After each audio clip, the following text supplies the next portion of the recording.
This program features live coverage of an African safari and may include animal kills and carcasses. Viewer discretion is advised. Well, good morning everybody, and welcome to a golden delayed start to our sunrise safari. Unfortunately, gremlins attacked early this morning under the cover of darkness and cool weather and have integrated into the system, but we fought them off valiantly, and Conrad has fixed everything, and we are back all with you. Now, my name is Tristan. On camera I've got Craig this morning, and it is a very warm welcome to all of you that have joined us. I hope that you are going to enjoy the next few hours as we kind of go through the wilds of East Africa and South Africa. Remember, you can interact with us, so you can use hashtag SafariLive on Twitter or at FC on the YouTube chat, and just remember to keep your questions relevant to what you're actually seeing on the screens, and we'll hopefully answer as many as possible. Can't promise that they'll be answered in the best way sometimes, but anyway, we'll try our best to be entertaining and keep you all with us as we go. Now, the plan is for the morning is basically to see whatever is out there. I haven't really got too much of a plan. I'm going to just do the southern boundary quickly, just to check for any signs of any of our leopards coming north, as well as any signs of the wild dogs. So we'll just do kind of south and then west, and then come back up, and if nothing happens with those two, then off to the hyena dens we go in order to try and find them. So that's the kind of route that we're going to do. There was audio just now of what sounded like maybe hippos having a huge fight in the Mulwati system somewhere, so we came down Twin Dams Road just in case we could find them, but they've gone quiet now, so I don't know if maybe they've settled the sort of debacle, but it sounded like lots and lots of noise and fighting that was going on. I don't know if the dam cam was up and running, but if there was, you probably would have heard it from there. It sounded like T-Rex was in town and going after one another and having a thunderous battle, but it sounds like now it's all settled down, and so whatever the case was, it's been settled and the dispute is no longer raging. But it is a very crisp morning this morning. We've got cool weather. The sun is obviously up, and as you saw just now, and so it should get warm fairly quickly, but for now it's very, very nippy and chilly, and it's kind of got jackets and gloves, and so different to what it was last week, where, you know, last week we were out and about and it was just a jersey and that was it, and then it would kind of remove that quickly. So a little bit of rain has definitely crisped things up to some degree. Now, on my left hand side is going to be our first animal of the morning. This is an animal that I have seen here every single drive for the last few days, and I think it's getting some sort of food source or something out of the dry cheddar pan. So there it is, a little duiker that's been hanging around here, and like I say, every day that I drive past here, it is in the same spot, just milling about. And I wonder if maybe the jackalberry that's above it is not fruiting some sort of, or dropping its fruit at the moment. So there's a little jackalberry, very small jackalberry, and I wonder if it's not dropping fruit, and that's why that little duiker is moving around in this area. Could also be that the dried up mud maybe contains some sort of minerals that it's lacking in its diet, and so it might be practicing a bit of geophagia, which is obviously eating a bit of soil and those kind of things. But it looks more like a the probability is more that there's jackalberry fruit that have fallen. Karen, yes, they are very cute. The duiker is a beautiful little animal and often underrated, given that it's small and kind of grey and not very colourful, and no one really spends too much time with them. I suppose they don't lend themselves to being seen either. They don't do themselves any favour by actually being visible, because generally they're just bombing into bushes left, right and centre, which makes it quite tricky to actually keep up with them or actually see them nicely. So I suppose that's also why people don't really care too much for the old grey duiker or common duiker. It's not very, very fair on them, but it is the way it is. Monique, are jackalberry fruits very heavy? No, not really. They're quite small. They're about that big, and they have I would say, I'm just trying to think what would be the similar kind of weight to one of those fruit-wise that you might know. I would say they don't weigh anything more than probably a strawberry, maybe. Probably. I'm just thinking weight-wise, not so much size-wise, but weight-wise. You know, like average size strawberry would be about the same weight as a jackalberry fruit, maybe a little bit less.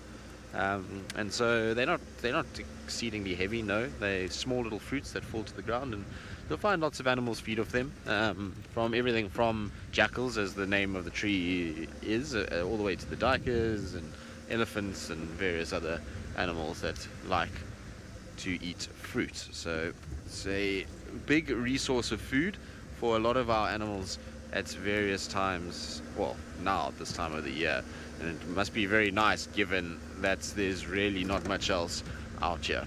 Good. Now, not just me out here, you might be thinking that I'm going to be waffling at you for the next 3 hours. Luckily for you, it's not the case. Taylor McCurdy is also out, and well, she's on her 2 legs as she negotiates this wilderness here on foot. On our 2 legs. Good morning, everybody. I hope that you have a grand old day out here in the Sabi sand. I'm trying to warm up, that's actually why I'm doing that. My name's Taylor, that's Herbie.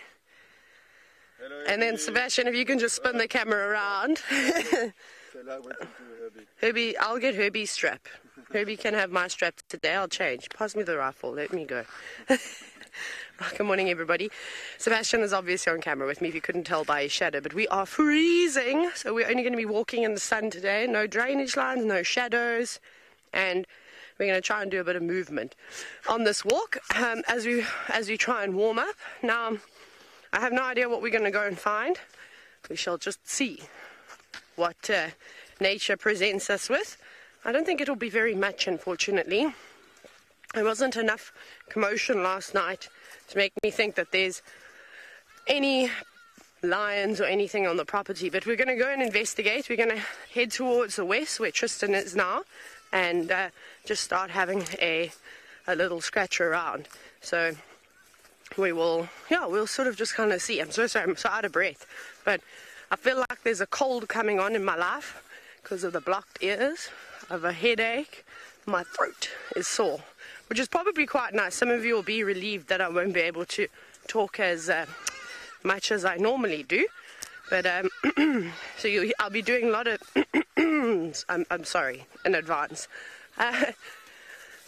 Even the hardy-dars agree. They're making a noise this morning. Off they go through the marula tree.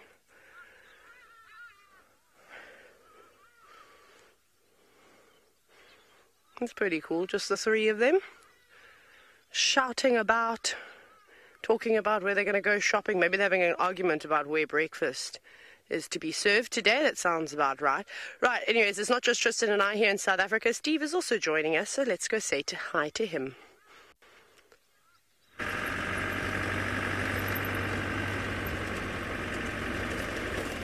Good morning everybody. It seems like the Saturday morning gremlins have been sorted out for us here in the Mara, but we are out. Sorry about the squeaky brakes. Good morning, my name is Steve. I'm joined by Big James on camera, and we have come down towards the Mara, over towards the marshy swamp area to see if we can find a rhinoceros. I know Puma was asking a few days ago, and we finally decided today's the day, Puma, so please jump on board. Everybody, I'm sure you know the all-important hashtag SafariLive, and also drop your comments on the YouTube stream. Remember the all-important @FC, and keep your questions relevant if you want them to be answered, and we would love to accommodate. Jump on board, folks. It is a lovely morning. It's already time to start taking off gloves and jackets, I think, but we'll leave them on for just a moment longer. Just a moment longer.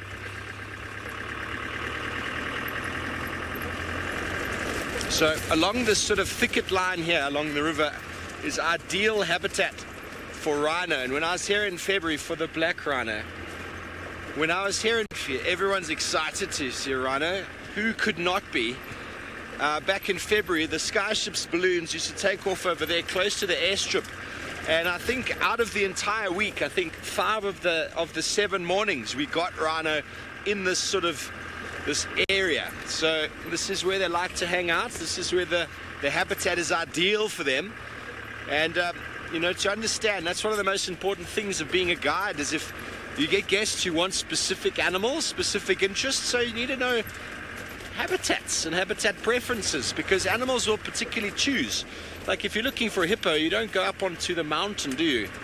Well, bearing in mind when we were going up the mountain last night on the way home, there was a ginormous hippo coming down, so I don't know where he'd been.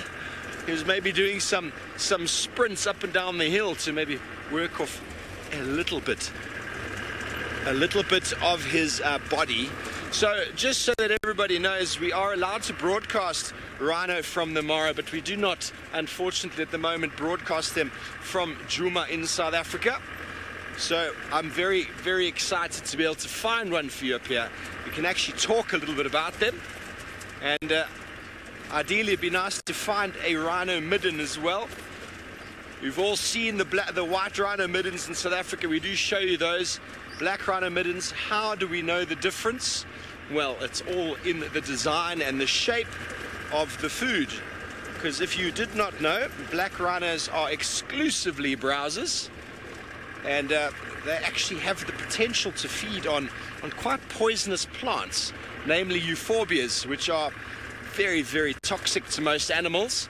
They feed on tambuti, which is also poisonous. You don't get any tambuti up here, but all these crotons that we find are all part of the euphorbia family, and they are able to feed on them. So might look for some rhino feeding. There's lots of paths to and from the water's edge here. You could find one just sort of sneaking through. They are, by their nature, black rhino, quite skulking and shy and difficult to see. They normally just run away when they spot you, but with the balloon we were able to see them fantastically back in February. So keeping our eyes peeled. Really nice area to be in.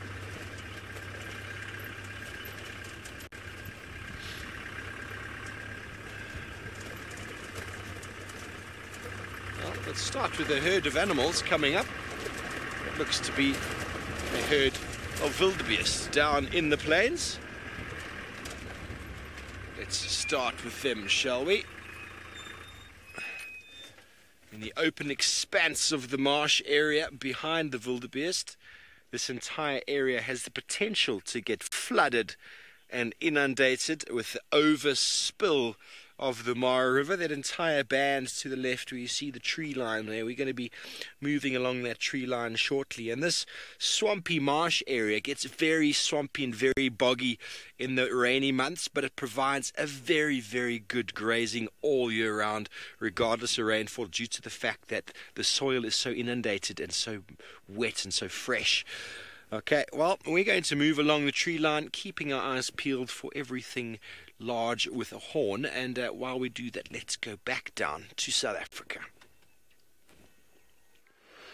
Hello again, everybody. Look how cold it is. Can you tell how cold it is by the silhouetted trees? No, you probably can't. It's also really chilly because there was quite a bit of dew on the ground last night, which is not particularly pleasant because, well, some of the grass is still a little bit wet too. Maybe we're going to get soggy socks. No one likes soggy socks. Anyways, I have a question for all of you. The question is, where are these flowers from? Hashtag SafariLive, if you can name the tree, the shrub, the grass. Where do you think these flowers have come from? You can also tell us on the YouTube chat too. I can't speak today. My words are just not even making any sense. This is going to be a great day. Cool, eh? There's a little antelope. Actually, look here. There's a... Oh. Yeah, so there's a little ant. There's a little ant there moving around. We might be able to see it. There it climbs. I'm just trying to hold it in the light. Yeah. Where are your friends, ant? Now, this might be a bit of a pollen thief. Ants are known to do that. For instance, there's a type of grass called sticky love grass that tries to prevent this, because ants can really take up quite a bit of the pollen, and sometimes it doesn't always go where it's supposed to. I don't know how good ants are at being pollinators. I mean, they're so teeny tiny. There's not much surface area for the pollen to even stick on them, for them to sort of transport it and pollinate another flower, whereas the mammals and a couple of other insects, you know, that are slightly larger, maybe they're decent ones. I don't know how good of a pollinator this little ant is, so be careful, because there's also a spider that's living here, and it's going to end up getting trapped in its web. I'm so sorry, can you say that? Who was the person? Ah, Bridget. Bridget, you've guessed wild sage. No? Don't have another look? Not wild sage, I'm afraid. Oh no, get off me, ant. So I just scooted the ant onto the floor. So not wild sage. It's a difficult one because it's one you don't get to see all the time. Wisteria, you've guessed gooseberries? No. No. I'll give you a clue. There is a lot of it around on the open plains of Quarantine at this time of the year. You see it? Actually, look on the floor. Look. Here they all are. Look at all these flowers. So I wonder where they could come from. They're very pretty, though. I'd like to look at these flowers under a microscope in the tent. I think that could be quite cool. Ooh. Cull 6, we're getting closer. You've guessed apple leaf. No, we did apple leaf the other morning, and those have got sort of more purplish flowers. Yes, these have got a slight purple tinge to them, but these are much smaller in comparison to the apple leaf flowers that we saw. But you're on the right track. It's definitely a tree. I wonder which tree. Shamson, you've guessed knobthorn flowers. Well, we're getting there.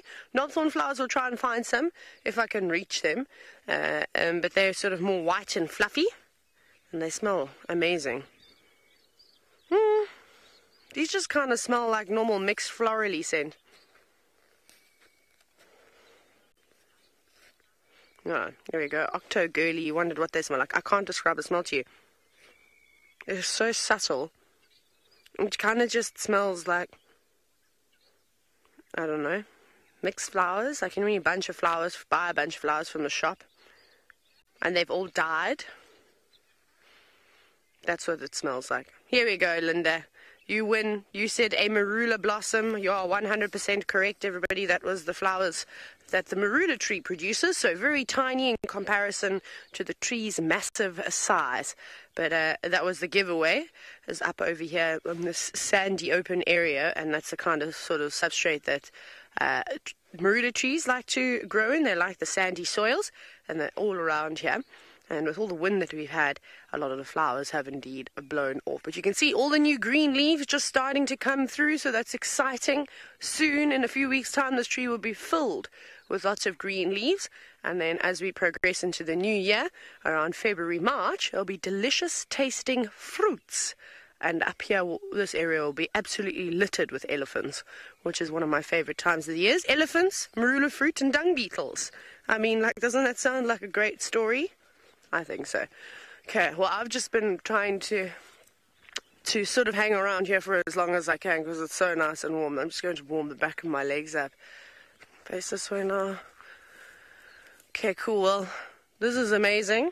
I'm now just trying to fix my shirt. This is lovely. I can actually feel the warmth on my face. So I'm going to stand here for a little bit longer.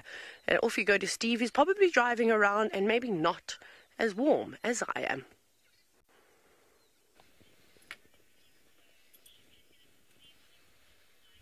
Thank you very much, Taylor. Well, we are still looking for the rhino, but while we are searching, we found ourselves a very nice big waterbuck. Now, there are two waterbuck species up here. Down in South Africa, we only know of the one, the common waterbuck, and that one has just got a solid ring around the bottom. And this one here, the Difasa waterbuck, I always remember how to say that, because if you've seen The Lion King, you have to go Mufasa, and that always helps me to remember how to say Dufasa.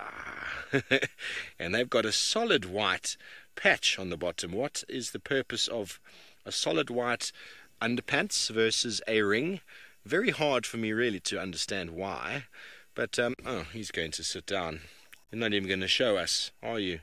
Other than that, folks, don't they look identical? He's maybe a little bit more sort of brown than grey in the waterbuck we find down south.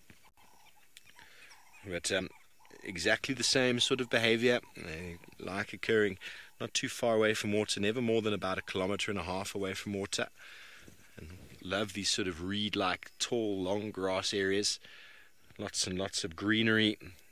Drink lots of water every day. And it's on his own, poor fellow. So this swampy marsh area is ideal. Oh, he's up now. Well, he just had a little bit of a sit down, and now he's decided, well, that was enough for me.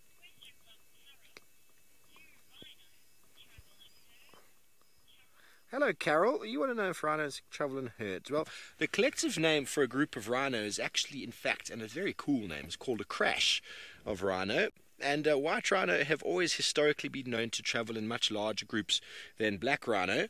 Black rhino generally a female with her calf and sometimes can be associated with a bull.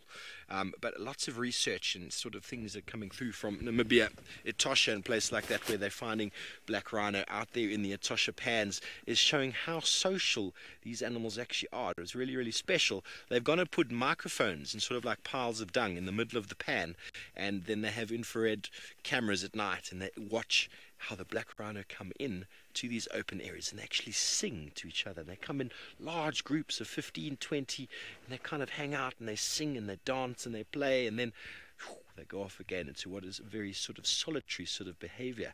So generally you find a female with her youngsters, or bulls on their own, or a bull following females around. But very, very cool animals. So I've never seen more than 3 black rhino at one time, but very exciting when you do find them. And last time we were here, we definitely found the same female with a calf and a male following her. So hopefully today we'll be able to find you something in the form of that. That is the mission. But it's quite thick on the left here. James Richard, that's a great question. I don't really have an answer for you, but black rhino, what they found with black rhino and white rhino, I mean, my examples really, or my knowledge really mainly comes from South Africa, but they found that black rhino is far less successful in their breeding than white rhino, and that's why the populations both plummeted to very low numbers back in the 80s, and they were reintroduced from the KwaZulu-Natal area and sort of repopulated the Kruger Park area, and the white rhino just bloomed. They did very, very well, whereas black rhino, very, very difficult to understand exactly how and why, but they didn't do as well. A lot of it's got to possibly do with the fact that they don't occur in as larger groups that we know of, but they're a very misunderstood animal. In fact, they're not really observed very much. They're very hardy and skulky, but very similar gestation period of 14 months. White rhino is 15 months. And but the problem is that the bulls can be very, very territorial and very aggressive and are quite well known for killing females or youngsters when the female comes into estrus, just because he suddenly sees this youngster as a threat. And well, they're noticeably more aggressive than the white rhino, and so there's a lot of sort of black rhino killing black rhino sort of fatalities out in the bush, which is not ideal. But there are places in South Africa where they're doing very, very well. Down in the Eastern Cape, in KwaZulu-Natal, and lots of black rhino there. The KwaZulu-Natal emblem is actually a picture of a black rhino. There the numbers are doing very, very well, and they're actually sending off surplus rhino to other reserves to look after, because they've kind of exceeded their black rhino carrying capacity. But by nature, very different animals. And what I find very, very interesting, we're just going to stop here because we've got a car in front, and we can talk about some of these impala in a moment, but I'll just discuss some black rhino. When when black rhino or white rhino are translocated, it's very important to, and it's something they only figured out with the translocations back in the 80s, was they first were introducing rhino from KwaZulu-Natal. So it's essentially taking rhino from one area where they're feeding on a specific type of diet, the white and the black. They're feeding on certain plants, certain grasses, certain trees, whatever it might be, and then they take them to the Kruger where the vegetation's completely different. So they already had some very, very bad successes in the beginning, and then they realized that they needed to put them in a boma for a specific period of time and then collect a rhino dung from the area and mix it in with the food that they fed them, and that gave them the necessary gut enzymes and bacteria to break down the local food, which is very, very interesting. Coprophagy, it's called, eating dung of another animal so as to get the enzymes to break down exactly what it is that you need. And what they found is, because of these boma-like situations, is the white rhino, you could bring white rhino in, put them in a boma, release them, put more white rhino in that same boma, and go on and on and on for years. But black rhino, you put black rhino in one boma, and then you release him, and then you try and put another rhino in that boma. That rhino, that black rhino, comes back and will kill that animal that's in that boma, because that's his area. He's demarcated it. It is his spot. But in a boma like that, they actually become quite docile and you can get quite close and you can feed them. But then out in the wild, it's a very different story. Black rhino is that kind of animal. When you see them on foot, you climb up a tree. So I hope that answers some of those questions. But breeding success, the rhinos, black rhinos, invariably haven't been doing very well in certain parts of South Africa, but in the KZN area, they're doing very, very well. Down in a reserve down in the Eastern Cape called Kwandwe, they're also doing quite well. What are these impala looking at here, James? Let me turn around. Everybody noticed that, I'm sure. The impala are looking very alert.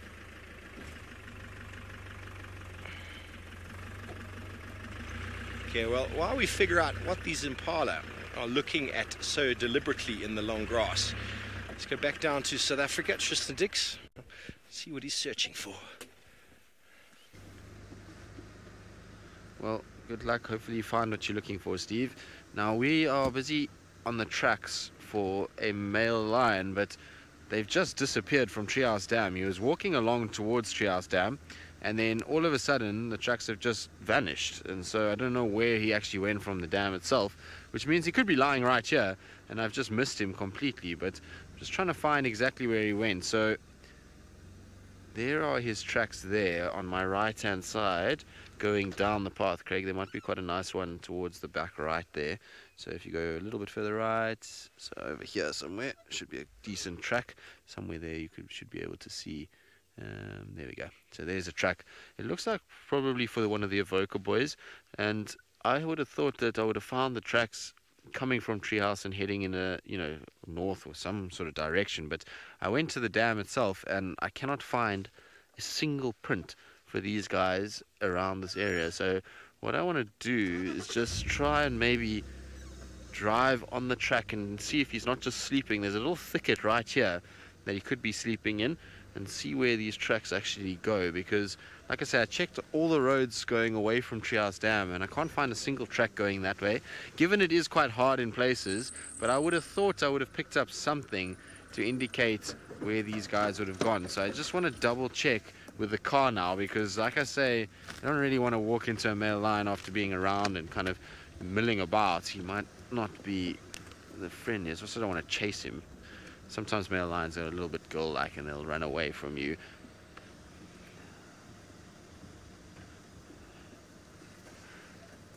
Zephyr, well then this must be the same lion. If there was a vocal lion on the dam cam, I would imagine it must be this individual that went through, and maybe I just didn't check far enough, because where this path is coming out is quite far to the sort of east. Now, we just need to negotiate a little branch here.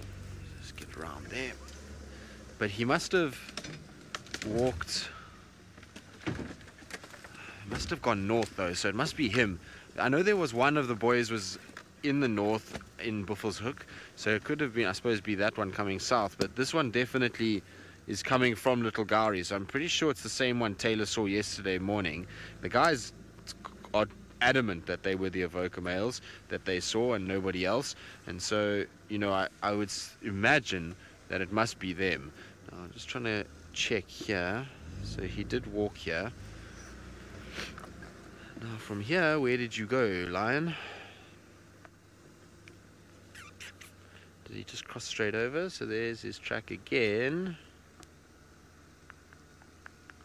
Looks like he just went straight over, but then why did I not pick up his tracks on that side? It's interesting. So I should have picked up his tracks coming out on the road up there, and I didn't, unless I just didn't check far enough, but I feel like I did.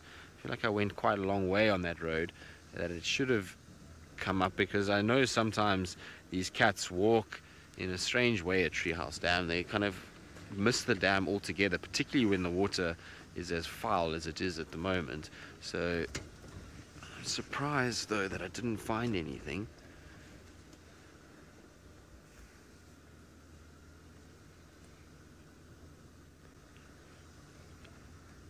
So Lauren, will take as long as the Nkuhumas don't have cubs or sub-adults that they feel like they need to protect until they will actually mate with the with the Evokers.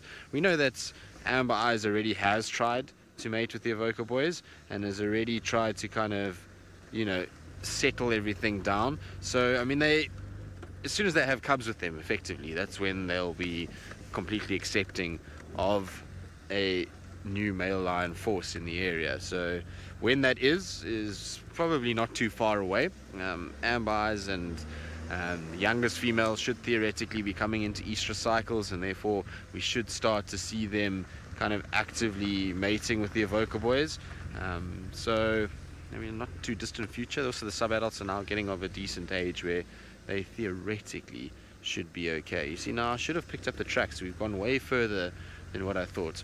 So what I'm going to do is go around and just check Philemon's cut line and then come back down and check where these tracks go. But it's weird because they should be really easy to spot. I mean, a male lion walking on a road is never tricky, and the thing about male lions is they don't, unlike Tundi, who likes to just cross over roads and just do her own thing, these guys are pretty showy about the way that they walk. They'll walk right down the middle of the road in order to kind of get to where they need to go. And so I'm surprised that I haven't picked up his tracks yet on this particular section. I thought they would have come out and kind of turned north up here, but I might be completely wrong.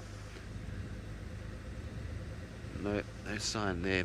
Okay, well, we're going to keep looking. I'm just going to try and check Philemon's and see if I've got any tracks coming out that way. And while I do that, let's send you back across to Steve, who has found a set of little cold piglets in the morning sunshine. Thanks, Tristan. Good luck with your lion tracking. We have found a warthog, and sometimes from a distance people will say, it's a baby rhino. But it's not. It is indeed a warthog. But look at what it's got next to it. It's got two of the smallest little pigs you've ever seen. Look at them. They're going to come out, I'm sure. She's quite relaxed. They're going to move out a bit more into the open, and you're going to see two tiny little piglets. There's one. Oh, so cute. They're just very little mini-me versions of her.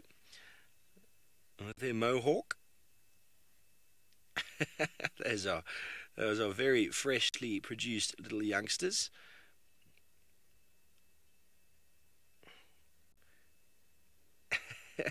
Look at that.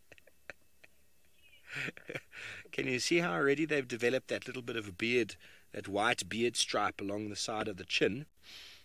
As that gets more developed, it kind of sort of mimics the tusks that the adults show, and ideally it gives them that little bit of sort of a moment of hesitation as a cheetah looks and goes, oh, hang on, there's tusks there, I'm not sure if I want to go for that. But very interesting, and we were talking about wildebeest yesterday and about how they must get a sore neck from the feeding, and because their long neck and their body is perfectly designed for the way they move. Well, the warthog has still got a very short neck, and while their face has gotten very long, and they obviously don't, everything in their design is about movement, but how do they feed? They've got to eat, and they actually go down on their knees. Can you see that? They go down on their knees, and they get their face right down onto the ground. So the warthog has got almost no neck, but it's obviously the design it wants to be. It's nice and strong, physically able to sort of defend itself, but somehow it struggles in the feeding, so it's overcome that by going down on its knees. But a very awkward way to feed, I think. Imagine walking around on your knees all day long. Scott, those youngsters are a week or two. They're very young. They're brand new. They're out of the burrow, which means they're probably in the second or third week, somewhere around there. I don't know. It's the smallest two little pigs I've seen walking around. It's very, very cute. Following Mum, I think they're more interested in her milk at the moment, although they were munching away at some of the grass seeds. Warthogs do eat a lot of grass seeds as they walk through, but they've disappeared. Hopefully they'll come out for us and we'll get them in the open. This warthog is feeding just on the fringe of this thicket, sort of on the ecotone, you might call it, where the sort of riverine vegetation fades away into the sort of marshy floodplain.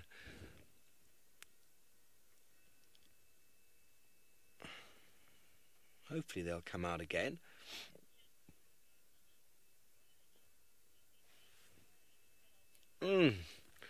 Well, Proud Cat Mama, I don't really know the success. Warthogs are quite successful, you know. In times of good rain, warthogs can lose youngsters due to flooding in the burrows. So they also do breed very, very quickly. Without adequate predators, warthog populations can absolutely explode.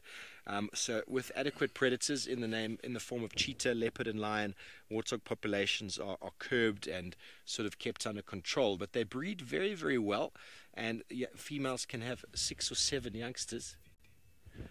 So this youngster's busy suckling. I thought I might have seen that. It's busy suckling, clearly not interested in the grass.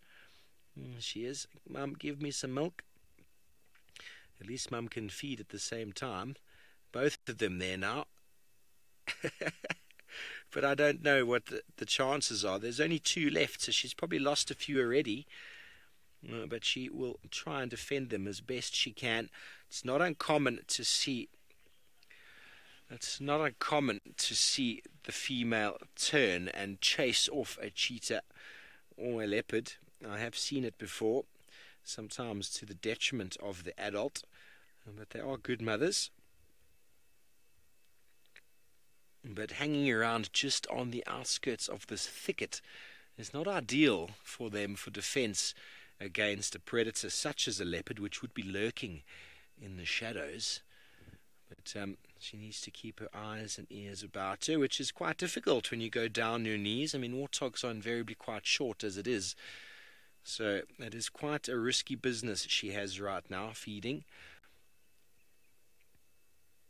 But they do form quite a nice, important sort of prey source for many of the animals we find around.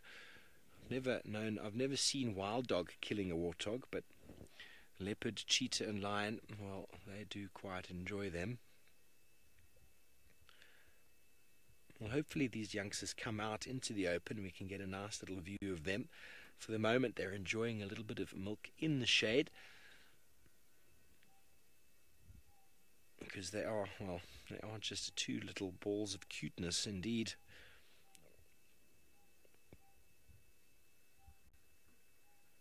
There they are. And she's showing us her bottom, which is exactly what African animals like to do. We call it the African salute.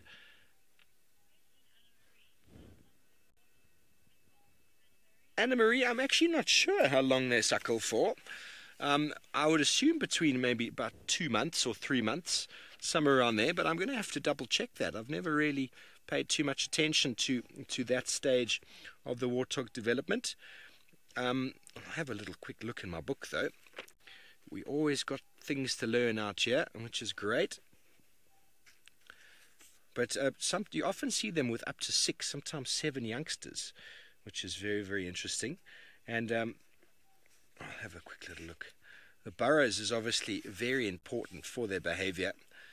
Very important for them to hide away and shelter from the night, the nocturnal predators. Yeah, I think we can invite some other viewers on board.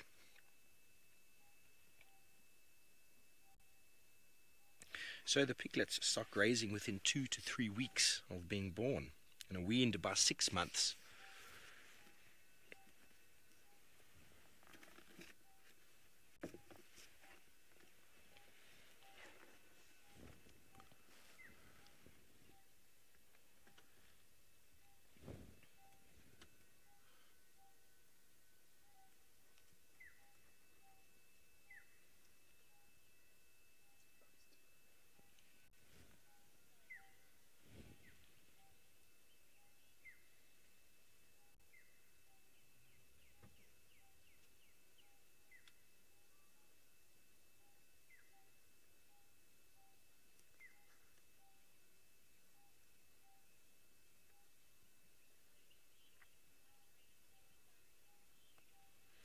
Sorry folks, we were going to try to do a quick little broadcast there, but we're having some tech issues, so you're still with us. We're all still here. Very, very cool to see little youngsters.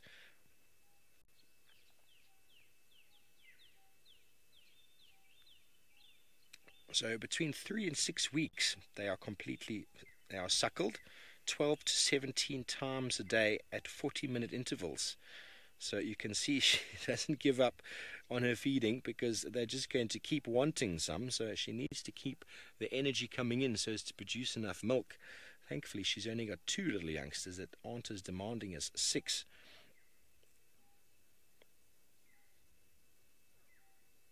Yeah, back again. There's a beautiful little light there on the youngster.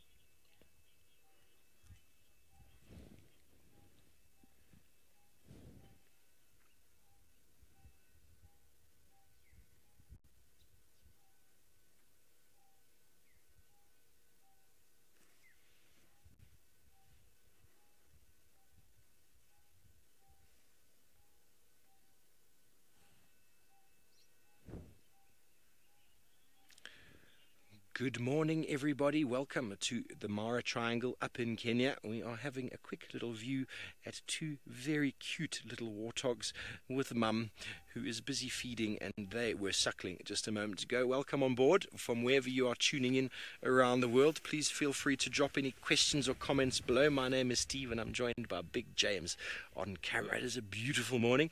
Let's go back over to the little piglets who are following mum around. It's very, very nice to see. They're probably the 2 smallest youngsters I've ever seen moving around with mum, and she is taking a really, really big gamble by feeding so close to a thicket right along the Mara River where predators may be lurking. She's down on her knees feeding, while the youngsters, after a little bit of a suckling session there, are now facing the sunshine to maybe warm up a bit. They are very, very small. They only have a little bit of fur on them, and no doubt they're probably a little bit chilly still. They are starting to eat, though. You can see they're busy munching away at some of the grass and eating some of the seeds off of the grasses. Very important for them to get their nourishments in. Just the beginnings of a tusk coming through there. Just a little bit of a nose, just below the nose, that white spot. But look at the size of them. Aren't they just so cute? Okay, well, that one prefers milk over grass. The grass is dry, mum. What is this story of eating grass? Oopsie. Hello, Shamsing. Well, essentially you get a male, or a boar, they're called, and he generally have a sort of a what's the word? A harem of females. He can have 2 to 3 females that he kind of looks after, and then their offspring, and they can be in various numbers of burrows in and around an area, but he will kind of look after a number of them and defend them against any other male, and sometimes even he will turn on a predator. But it's generally the female that turns on the predators to defend her youngsters, and she will keep her youngsters close to her for a number of months before they move off to find lovers or families of their own. So living in burrows, of course, is where they get their defense, and they spend all their nights there in places where there are predators.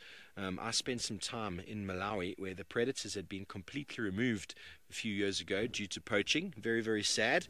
And the warthogs were walking around at night and sleeping above ground. They completely forgot about predators. The predators were reintroduced, and, well, the warthog behavior changed very, very quickly. It only takes one moment of a friend to be squealed to death for you to realize that, being above ground is not ideal. So they don't actually dig the holes themselves. Generally aardvark or porcupine or even hyena might excavate them, and then the warthogs go in there spending their nights in safety.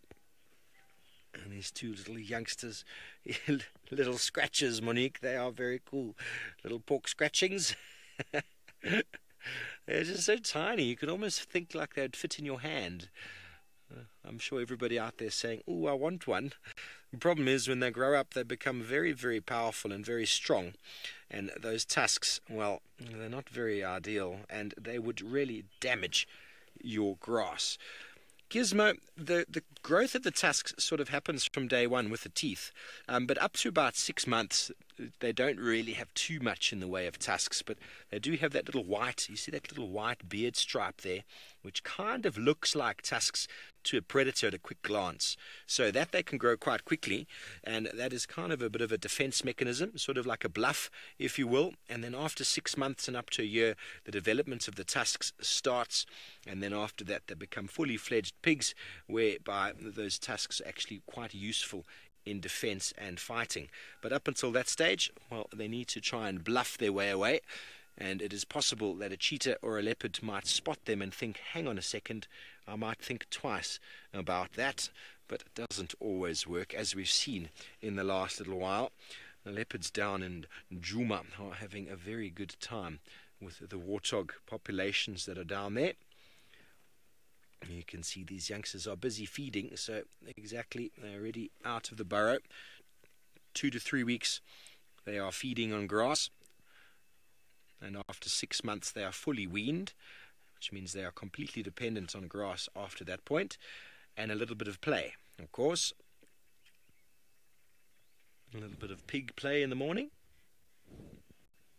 Mum has not given up eating. She has got 2 very demanding little youngsters, and she needs to produce her milk. You can see her tusks there. The bottom tusk moving against the top tusk is actually the most dangerous of the 2. Everyone is saying how cute everyone is. Indeed, they are too cute. So that bottom tusk is razor sharp. Constantly moving against the base of the top tusk causes it to be very, very sharp, and that is the tusk that actually can cause serious lacerations on an individual's body, on a leopard's body, even on a human, which is why tame or domesticated warthogs are very dangerous, because if it happened to just bump into you, they are a solid little mass of meat and muscle. They bump into you and lift their head with that sharp tusk. Well, they could easily sever a femoral artery, and well, we all know where that leads to. Well, thank you for joining us as we watch these little youngsters down on their knees learning how to be warthogs. Thanks for joining us on this quick little broadcast this morning. Thank you. We will be still live on YouTube. Search us SafariLive, and we will see you again next time. Have a beautiful morning.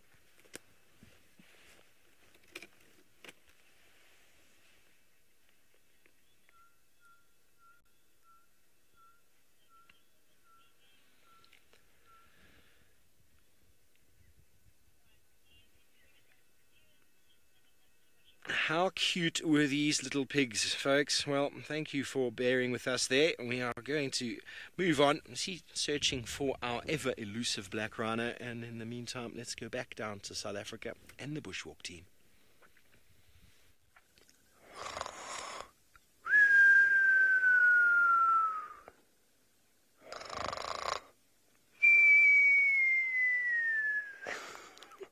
I'm really comfortable here. I kind of don't actually want to get up and look at the elephants that are on the other side of the termite mound, but I should probably look at the elephants on the other side of the termite mound.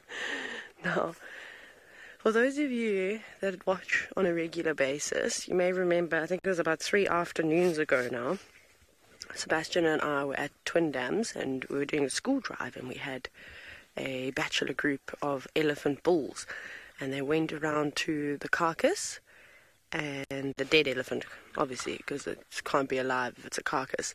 But we had a little elephant, one of the younger bulls, throw bones at us. Who remembers that? And we were really far away, and there were small bones, luckily. Anyways, I think this is the same group of 3 elephants that have been hanging around together. And I just think it's a bit of a coincidence, because there's one that's only got 1 tusk, and I clearly remember there being a bull with only 1 tusk. And I think that was the younger one. And then the other 2 are much larger and sort of stick closer together, and they're far at the back. They're the ones pushing all the trees down at the moment. But they're very happy, very relaxed, very peaceful.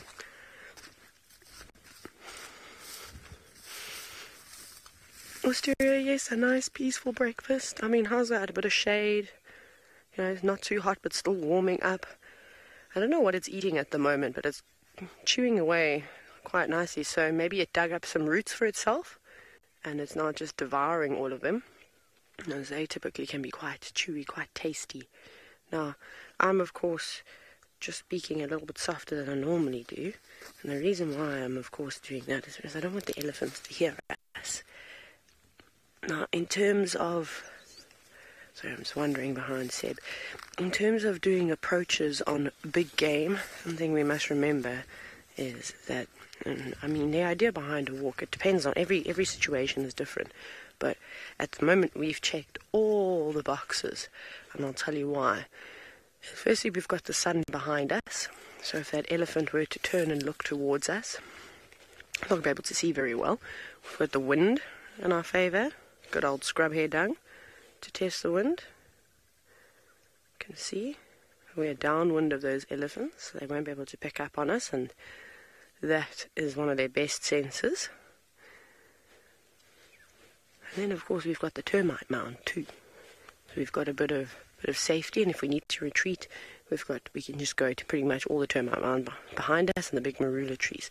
So this is a really, really awesome place to kind of stay for an approach on elephant bulls. Now, obviously elephant bulls are a whole lot more relaxed normally than a breeding herd of elephants that have got lots of little ones running around. Moms are normally on edge and sometimes don't take too lightly to you being on foot and around them. But these boys shouldn't give us any hassles, and we're going to try and keep it that they don't realize that we're here.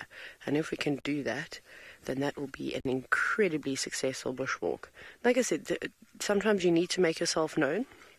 Sometimes you can end up doing more harm trying to sneak around an animal rather than just sort of announcing yourself, especially if you're in very, very thick terrain where you could accidentally bump into an animal at close quarters, and if the vegetation is particularly dense, they might feel threatened, like they can't get away. Then sometimes it's better to kind of just walk and talk, and so you're not going to sneak up onto an animal. They'll hear you and probably move away from you. They don't want to have an encounter with humans. None of these animals do.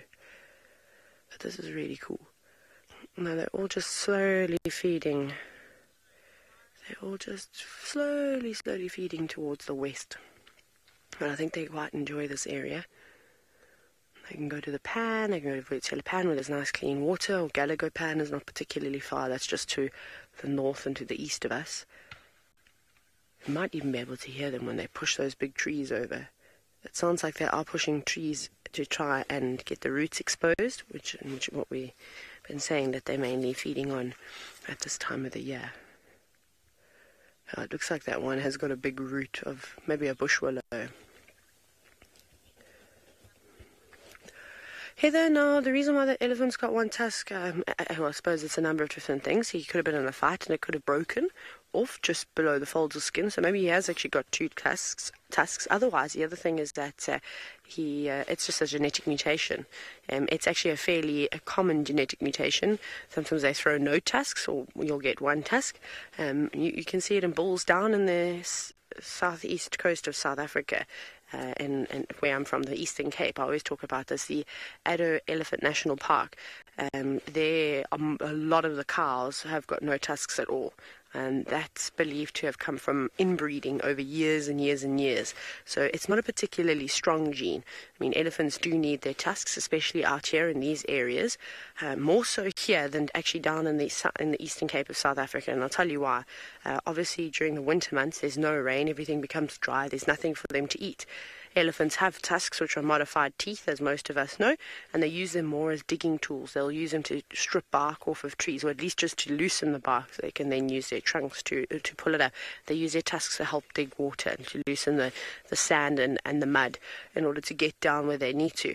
So, whereas in the Eastern Cape, there it's not quite as harsh as the seasons are up here. They get a rainy winter, and most of the trees are evergreen, so they do have a lot of acacia species and things like that. So there's a lot of nice food for them to eat. Not necessarily a lot of big trees down there, but lots of small evergreen shrubs and very, very little grass. But quite a few fruiting trees, lots of fig trees down there too. So there's pretty much enough food for them to eat all year round. They don't go through that period where there's just nothing really for them to eat at all. But very cool. We'll see, maybe we'll hang around for a little bit longer with these elephant bulls to see what they get up to. But in the meantime, off we go back to East Africa, and I hope that Steve has found his rhino.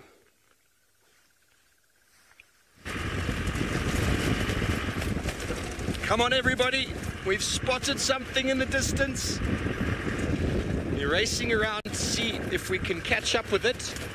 Definitely a black rhino. Very exciting. Came out of the thickets. When we started the show, we were over here, and it's popped out of the thickets on that side. So it just goes to show how elusive they can be if they want to be hiding. But the visual I got from a distance is that it's in the open now. So we just got to get around this little bend And there's a road that'll take us straight through to it. Well, we're hoping. There looks like there's a car on the scene. So we'll hopefully be able to show you a black rhino in the next couple of minutes. Oh, sherry pancake. You want to know what noises they make? They make these really weird squeals. It's incredible. Like that almost. I'm not the best rhino impersonator, but it's incredible the noises that they make. You would not expect an animal of that size to squeal. They squeal, and it's not just the babies, the adults squeal. And there's an incredible documentary on the black rhinos in Etosha. And there they come to these pans and they sing. It's like whales. It's almost like whales. It's something unbelievable to behold. We've got elephant and buffalo in the clearing. Rhino coming up. This place is just mind-boggling. You can almost mistake the size of a buffalo with a black rhino from a distance, because black rhino are not as big as their white rhino counterparts. They're only about the size. There it is there. They're only about 1,400 kilograms at the most, maybe 1,500 kilograms. So what's that? Close to 3,000 pounds. Whereas white rhino can be more than double that. Just in the middle there, James. We're going to get there in a second. We're going to get a beautiful view. It's in the open, folks. Woo! Sorry, buffalo and elephant. We'll come back to you. Our search for rhino this morning is a success. I'm excited. Very strange though. You'd think, why would it be walking in the open here? Obviously walking from one thicket to another for its feeding.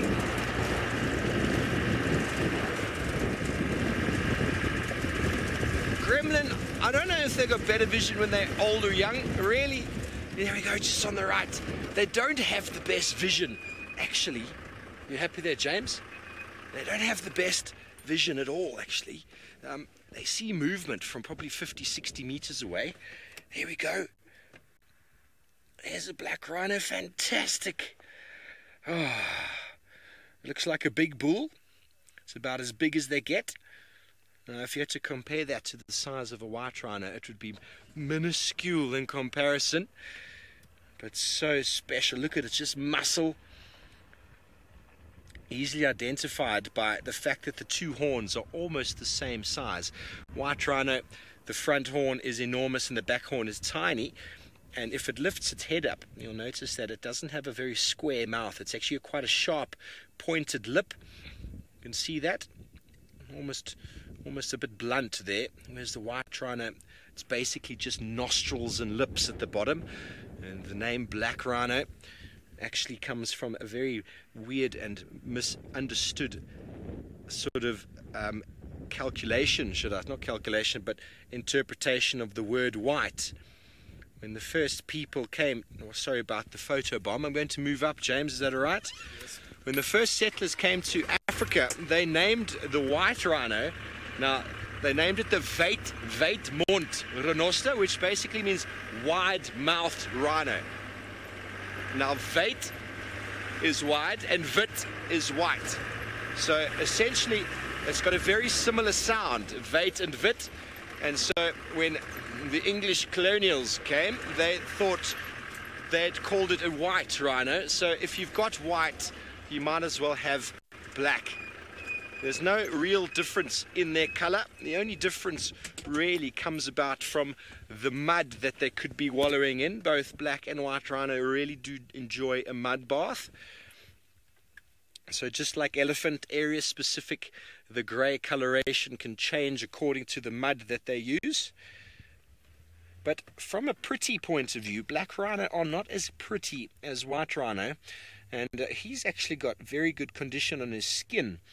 Down in South Africa, the black rhino are actually inundated with pests and sort of like a tapeworm, not a tapeworm, a skin parasite that you find on the skin, which is completely sort of black rhino specific. And you often see these ring-like lesions on the skin, which make them look really a little bit distasteful. Not the most attractive of skins, but this guy, maybe it doesn't occur up here, but in South Africa, pretty much every black rhino I've ever seen is infected with those skin lesions. And this is not a common occurrence in South Africa. Black rhino just walking through the plain, well, it doesn't really happen back home. They're always moving. They're always pretty highly alert. And the characteristic alert posture of the black rhino is to stand with its head very tall. And that gives a very nice characteristic profile of the black rhino. Kaj, there's a lot of rhino around South Africa and around these parts. I'm not sure exactly about here, but that are either monitored exclusively by anti-poaching units that follow them, spend time with them. I know in the Kruger Park there's a number of rhino that actually have guards up in the north, where people actually physically follow them. They don't have any radio collars or trackers, but in private reserves a lot of the rhino are chipped, microchipped inside the horn, which gives them GPS locations. And then they do have people that are constantly alert and following them around. Unfortunately, you must realize that the costs involved of having guards to follow an animal around 24 hours or 24/7 is an enormous cost to conservation and enormous cost to human resources. So unfortunately, the rhino poaching that is still occurring all throughout the African continent is a problem. Those of you who maybe follow James Hendry will notice his post on Twitter about the Sumatran rhino is now no longer available in the wild. And that is just a very sad, sad day for humanity, that another species is extinct from the wild because of our negligence, our greed, corruption, our belief in systems, our belief in things that aren't 100% true. I mean, the rhino horn essentially is just the same as your fingernail with melanin inside. That's all it is. So why don't we file down our fingernails and eat it, or snort it, or smoke it, or whatever it is that you need for all of these ailments that they think it works for. It's a cultural thing. It's a status symbol. People in Vietnam, one of the parliament ministers apparently cured himself of cancer with rhino horn, and so now it's all the rage. Very, very sad. Very, very sad. Apparently also at big parties, wealthy people will hand around rhino horn on a tray, and you grate it down and snort it. It's just... Anyway, it's marvelous to be able to see them in the wild. I love seeing rhino in the wild. Finally able to show you one. A very, very, very, very happy day for myself and James, but it seems like Taylor is with a big tusker. I've been waiting for a sneeze to come around for the last little bit, but it'll happen just now while we're live. Anyways, our elephants have moved off. They've just moved down into the thicket. They're just feeding really, really slowly. I don't think we'll push them anymore. I'm just worried that if we get too close, they're going to end up picking up on us. And we've got to go through a couple of big open sections, which of course would give our presence away. So now we just go and bumble and see what else is around.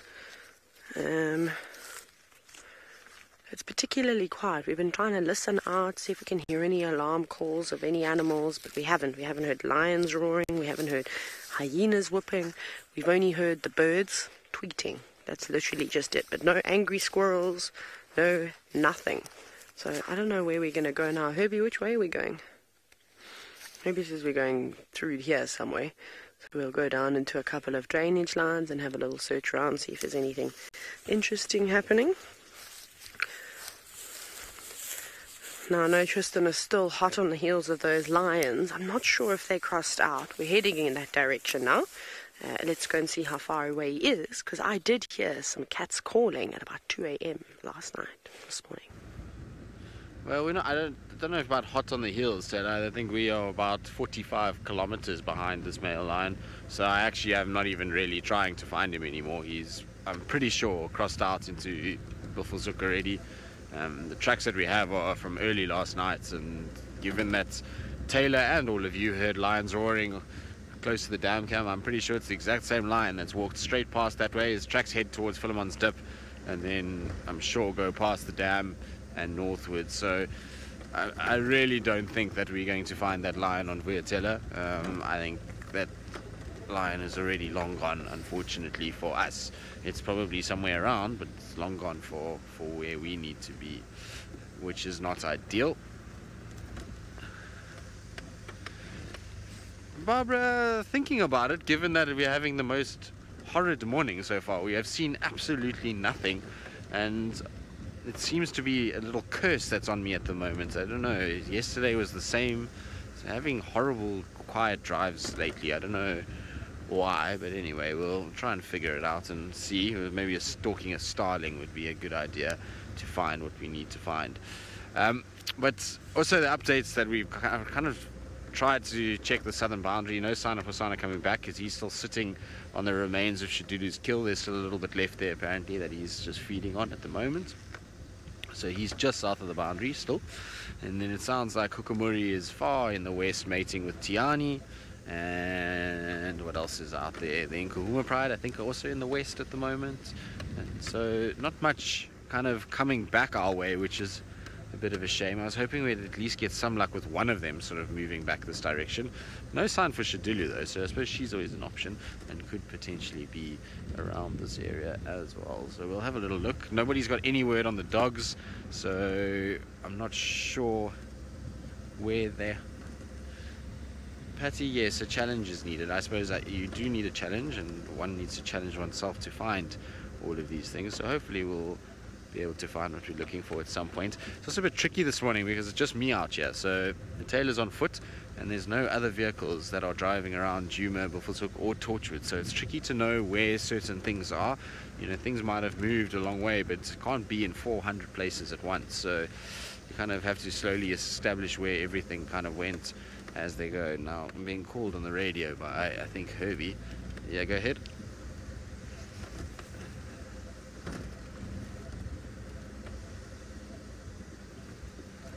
So it's just Herbie just telling me about where those Ellies are at the moment. Copy, thanks Herbie. So just telling me where the elephants are in relation to where I am at the moment. Nice though that there were some Ellies on Bushwalk. It's been a while since we've had Ellies. Sorry Emma, they're shouting in my ear. Can you repeat that please?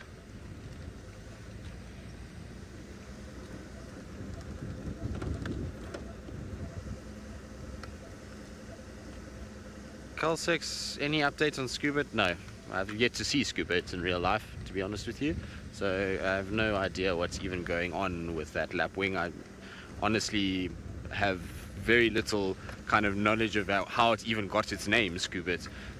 So yeah, I have no idea is the answer to that. Maybe Taylor will have a better idea than I do, but I don't know. Or maybe some of you that watch the Dam Cam should have a good update as to what's going on that can help Kel6 out, but I don't know at all, to be honest with you.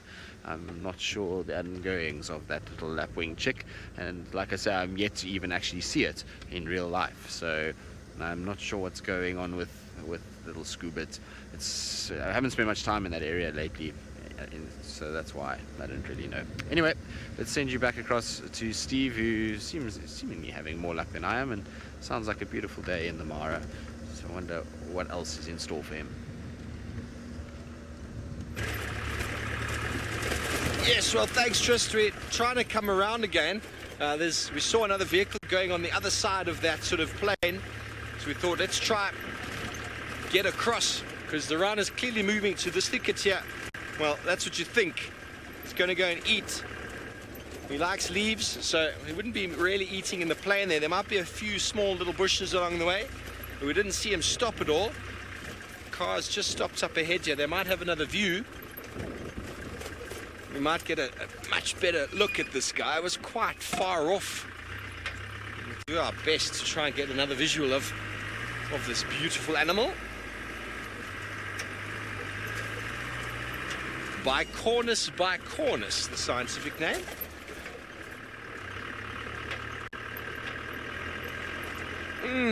Catty, you know, sometimes predators try their luck and try and go for rhinos just out of inquisitiveness. I've seen a pride of lions with 9 young males decide they wanted to have a go at some rhino, but it didn't end well for them. They ran away. They didn't end up getting caught, but they nearly got impaled by the rhino. Rhinos are incredibly powerful. I mean, it's basically just the entire body is connected to that neck. And they do this with their head. And with those two very sharp horns, well, there's no chance you're going to be able to survive that. I remember watching... Have you got it, James? Can you see him? He's in the thickets there, folks. We might get a view as he comes out. I can't see him. He's probably feeding. I saw a video once of a wildebeest getting a little bit excited with a white rhino and going down on its knees, and the rhino eventually just picked it up and flicked it about 10 meters in the air. Trying to come up with a reason for the two horns, I don't know really. I mean, really, I don't know what the purpose is. Two are better than one? No, I'm not sure. A lot of people, are quite perplexed as to what is the purpose of rhino in the ecosystem. But, white rhino are bulk grazers, mega herbivore, and there's a lot of research going in now into the science and the understanding of the importance of mega herbivores in the landscape. We all know the importance of elephants in the landscape, but no one's really thought about the importance of white rhino. But they're a bulk grazer like a hippo, so they're able to graze really, really huge amounts of grass. They're not selective in any way.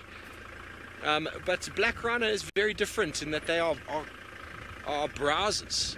So they feed on leaves, they feed on twigs. Their role in the landscape is probably a little bit unknown because they do break a few branches, they do feed on leaves, they probably have a little bit of a seed distribution sort of idea. But I think one of the reasons why for a long time they haven't been conserved as well as they are is people don't really understand, well, what is the actual role of these guys in the landscape? And, well, sometimes it is just, from our perspective, the only way people see the value of rhino in conservation is as an ecotourism tool these days. And unfortunately, a lot of reserves down in South Africa, private reserves, spend the majority of their anti-poaching money on rhino conservation. And it doesn't bring back any money for them. I know it's a sad thing to say, but the rhino does not bring money. So how do you conserve them? It's a really, really sad day in the world when we have to justify the conservation of an animal. I mean, a reserve I used to work at, they spent 4 million rand a year on anti-poaching, and that was just for the rhino. They've got a number of rhino, but the rhino are not bringing back any money, and there's huge discussions of dehorning, and everyone dehorns the rhino these days. Most conservation areas, the Kruger doesn't. They dehorn the rhino because it makes the animal less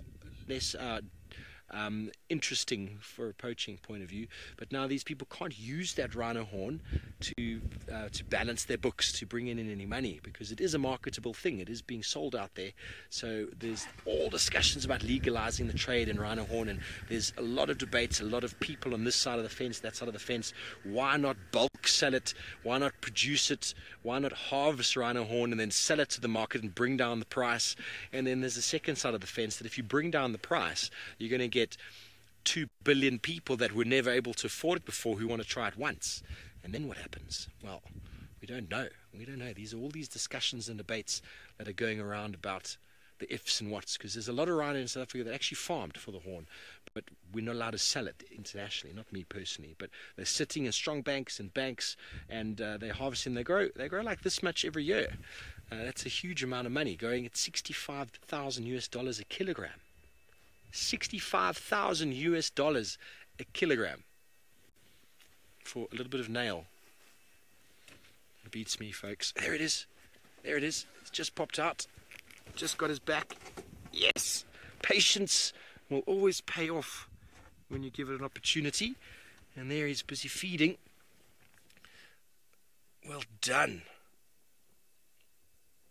Okay, there he is. That's the habitat of a black rhino. Now, you could easily walk into that.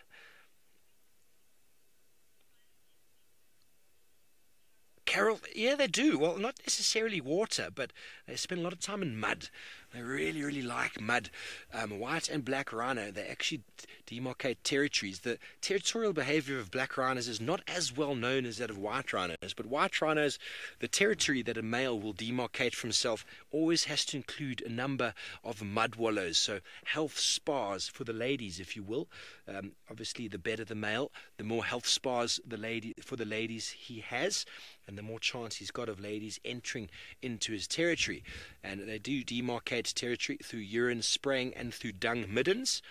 But they don't, black rhinos with regard to territorial behavior is quite misunderstood, and because there aren't that many of them left in the wild, it's very difficult to actually get a proper understanding of how exactly it is that they behave, and there is lots of research still in progress at the moment, but white rhinos are far more understood.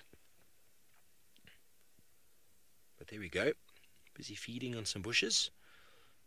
And they leave a very nice characteristic 45-degree bite on the branch after eating. Okay, well, we're going to stay here, and hopefully this individual comes out into the open so we can get a really nice view. In the meantime, let's go back down to bushwalk. Right, hello again everybody, long time. We're just bumbling at the moment, and I was actually driving around in this area, not yesterday. Perhaps the day before that, I think is when, or maybe the day before that, I don't know, it was a while ago, it was when we were following Tingana, and basically we were driving all around here as he navigated through all the drainage lines, scent marking, and then of course looking for something to eat. We eventually left him because there were a few other people that were wanting to come into the sighting after pretty much spending about 3/4 of the game drive with him. And I think it was yesterday morning, Tristan said to me that when he was driving home, he saw a whole lot of vultures just fly up from the southern end of quarantine, which are the plains behind camp, which is basically where we'd left Tingana. So I don't know if he'd maybe made a kill, because there were still 1 or 2 little vultures hanging around within this area. So that's what I'm thinking. We're basically going to walk to where we last left him and see in this drainage line at some point if we can't find the remains of an antelope or something along those lines. There's also a couple of elephant tracks around here. I think these could stem from the bulls that we saw a little while ago. I think they might have been here because the tracks are heading back in that direction. But very quiet. Very, very, very quiet on this walk. Just deciding where I'm going to go and take this way. Yeah, so hopefully once we're down and in here, we'll be able to figure out what's actually going on. But for now, no clues. All the birds have flown away. And now we kind of just walk.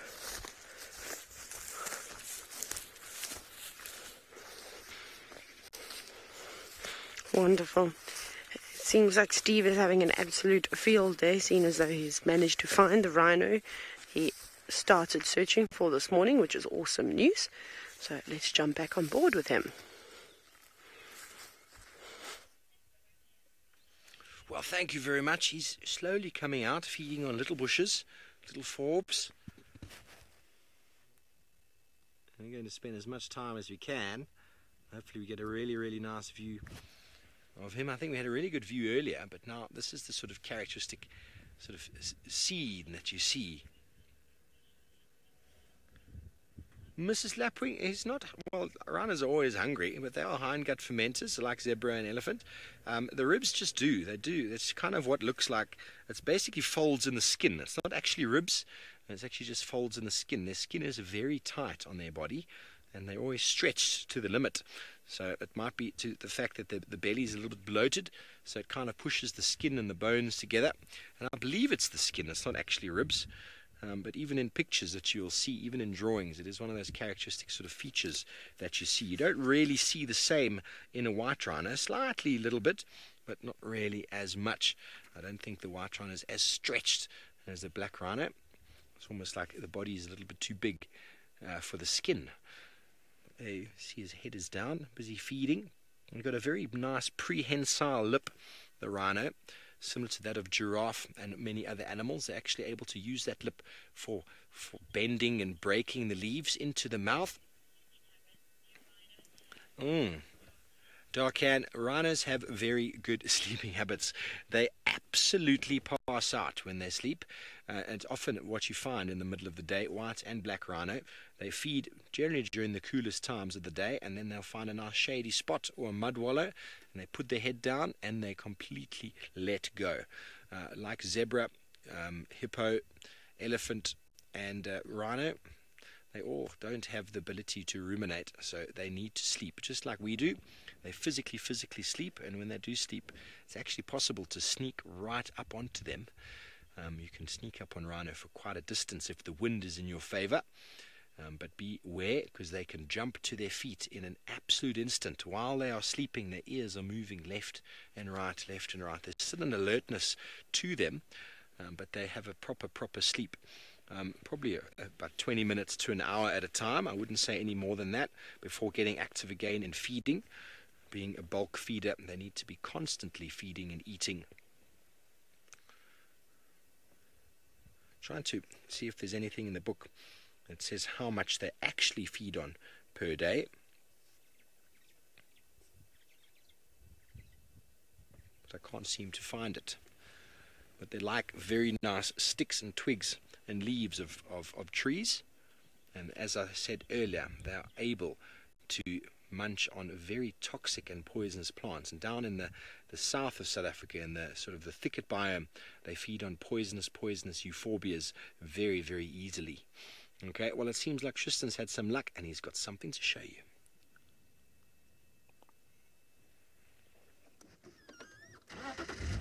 Well, we did, but it's gone, unfortunately. So it doesn't seem like we're going to get any view of it. It was a rather unusual place to see a male bushbuck, which was walking through this section. Of all the places that we are, I didn't expect that we would see one here. So unfortunately, though, it's gone into the thicket. It's taken a leisurely stroll through the thickets. Actually, we might be able to get it through there. Craig, maybe, just maybe. No, it's disappearing. I can see it. It's just see the top of its horn straight through that gap, basically, Craig. You'll just see to the right a little bit. Right. You can just see the movement behind that bush there. Unfortunately, it's just disappeared in that area there. Of course it would. It's that kind of morning. Can we go forward a bit, Craig? Hold on. Just try, see if we can get... Yeah, maybe we can see its bum disappearing. No. Okay, well, we tried. Unfortunately, it is gone.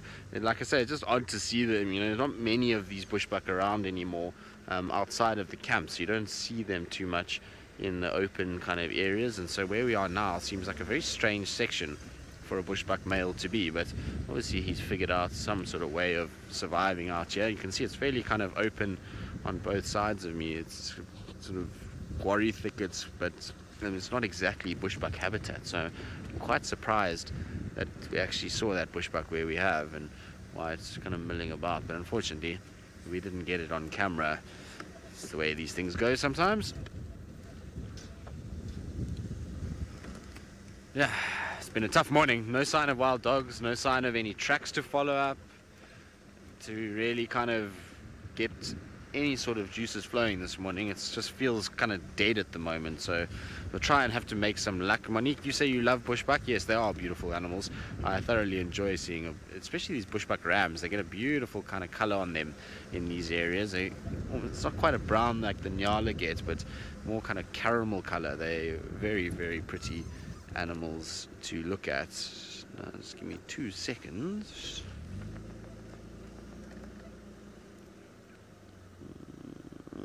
What tracks have we got here? So I thought I saw a leopard track here. I just want to double check. No, hyena track, not leopard. Chris, so sable, I mean, I would be hesitant to say we get them here because we very seldom see them, but they are seen in the Sabi Sands. There used to be one that used to mill about on Nkoro and Torchwood, and unfortunately that one met a sticky end to the Torchwood pride apparently, so that wasn't ideal. But other than that, very seldom. There's a herd that you see on Mala Mala. They stay around there quite a lot, but very little sign of them on Djuma itself. In fact, I've never seen them on Djuma. I know that that male that was on Nkoro once walked all the way to Simamili Dam, so it must have crossed through Djuma at some point, but it was never seen, I don't think. I mean, maybe I'm wrong. Actually, I lie. There was one seen on the dam cam once, on the dam wall at Gowrie Dam. So they are around, but very, very seldom do we see them, unfortunately. It's such a beautiful animal. I wish we'd see them a lot more. So I just came to Sydney's Dam just to check. Sometimes this can be a good place when nobody else is around, just to kind of have a little look. Sometimes the wild dogs spend some time here, lions, every now and then as well. But nothing, alas, today, which is, well, supposed to be expected. It's been that kind of morning. Conrad, roan, no. So a roan, there are roan in the Kruger Park system, but I don't know when the last recorded sighting of a roan was in the Sabi Sands. Certainly not in the time that I've been in the Sabi Sands has a roan been seen. Not the right kind of environment for them. They prefer much drier areas with longer grass than what we've got here. So you'll find roan in the northern parts of the park for the most part. So from Mapani, which is an area quite far north of us, and then all the way up to the sort of Zimbabwe border. But the number of roan in the park is such a kind of contentious issue. Nobody's really 100% sure how many there are. Everyone kind of says that there's very few of them, and I saw somebody saying the other day that there's only 38 of them left in the whole of the park. But I find that almost impossible to believe, because in January of this year I went up to that area and I had 3 different sightings of roan, and it's probably amounted to, I mean, definitely with the same herds that I saw, and it would have amounted to pretty much close to 30, and I doubt that the problem is that in that there's so few roads that makes it very tricky to know exactly how many are around. Anyway, apparently I'm losing.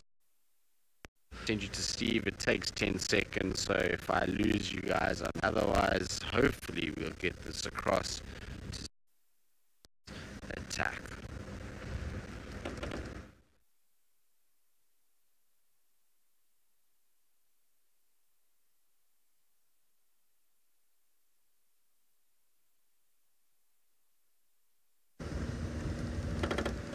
Well, apparently Steve's gremlins are worse than mine, and so you're back with me at this stage, and ours should get better, though. We are slowly moving away from the dodgy area around Sydney's Dam.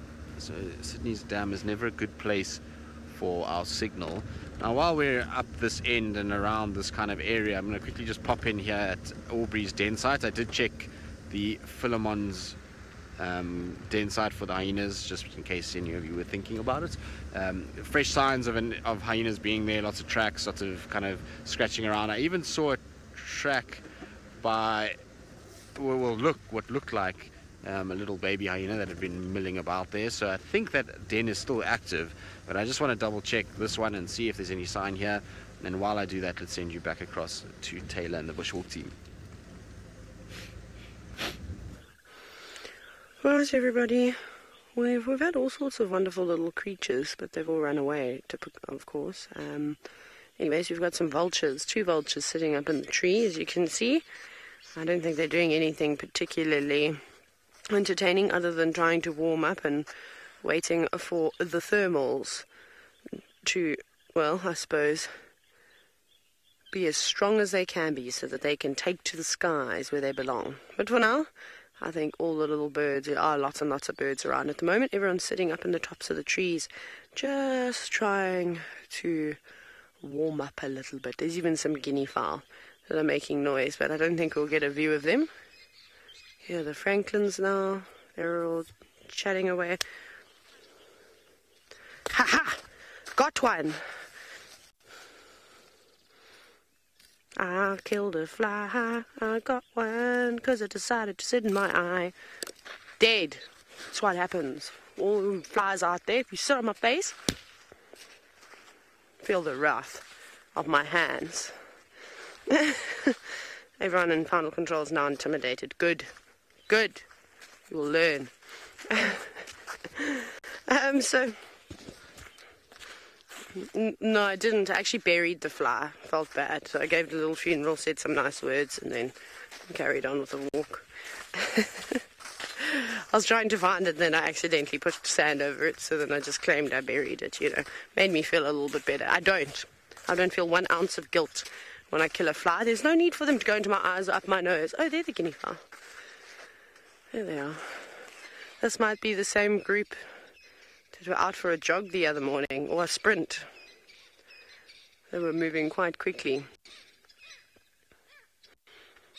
Also listening to a roller fly over us. And there the guinea fowl go, looking for things to gobble up in the bush. Shame there's not much for them to eat at the moment. We know they love to eat the grass seeds. At this time of the year, I don't think there's many seeds for them to go for, though. And there's even a drongo that's flying around the flock of guinea fowl, desperately. Same, there's a woodpecker right here. Seen this bush willow? Not this one, but the next one. Oh, yeah. You can actually see his head. I don't know what one is it. You all might have to help me identify this woodpecker. It's called a red head. Is it a cardinal? I can't really see how big it is. We said, remember how the other time we had that luck with the woodpecker? You and I had woodpecker luck. Was it with you? Yeah, we met on Gallagher, and it was so close. It was Yeah, for a long time. for a long time. Who remembers that? It was pulling out grubs from the wood. I think that was a bearded woodpecker. I don't know what one this is. It looks a lot smaller than a bearded woodpecker, but I could be mistaken. It's definitely a male because of that red cap, but I would 100% appreciate some help. I forgot my binoculars in my room this morning, like a not a particularly clever person that's going on a bushwalk. Always take your binoculars out with you. So it's a woodpecker. I'm thinking it might be a cardinal. Anyways. Right. But this is very cool to see a woodpecker up close. We hardly ever see them on game drive, or they sit still for long enough. But on bushwalk we seem to be able to capture them. Or if we go to Steve, who's got a herd of ellies.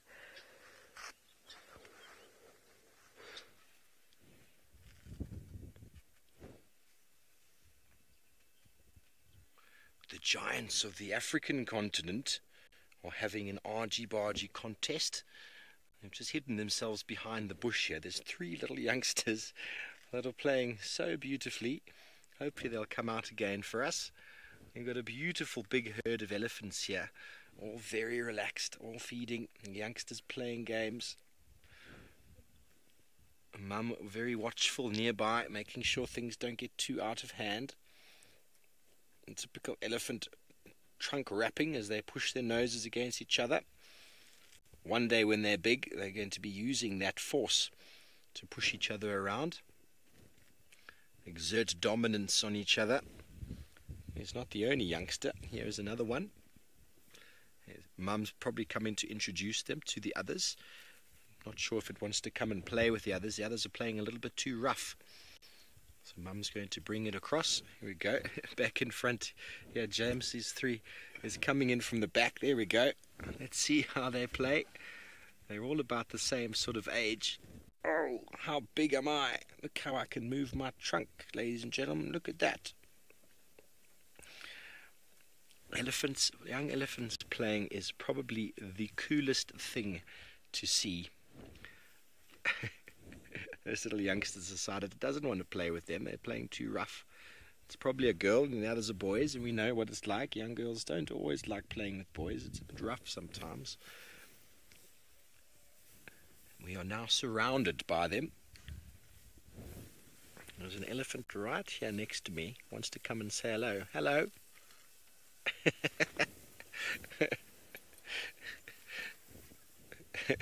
Well, there we go, those 2 youngsters in the front. That is it. The 3rd one going to come around the corner. There we go. Boom! The power of the African elephant.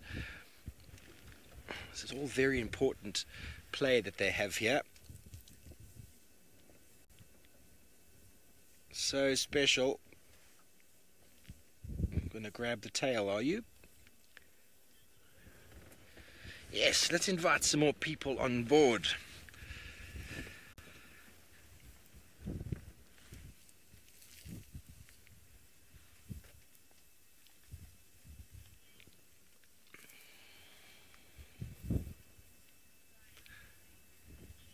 Good morning and welcome to the Masai Mara and the Mara Triangle, where the giants of the African wilderness show down against each other in the open plains. You know, with a beautiful herd of African elephants. Some youngsters here, all about the age of about 2 or so, have been playing very vigorously with each other, showing each other how big and strong they are, while the adults continue their enormous amount of feeding. Welcome. Please drop your questions and comments below and let us know what you think about these scenes. Hopefully these little youngsters here will start pushing each other around again. I think they suddenly realized that they were hungry. Still trying to learn how to use the trunk. It takes them 2 years to really figure it out. They're reliant on mum's milk for the first 2 years of their life. And then once they're able to figure out that trunk, then they start being able to feed. Various vids, yes, they are very cute. There's nothing more, well, there's nothing cuter, should I say, than a few young elephants playing. And hopefully they'll start again. They were playing so nicely just before. But as I said, maybe their tummy suddenly had a little rumble. Probably related, probably cousins, in this nice large breeding herd of elephant, numbering probably close to 30 odd animals.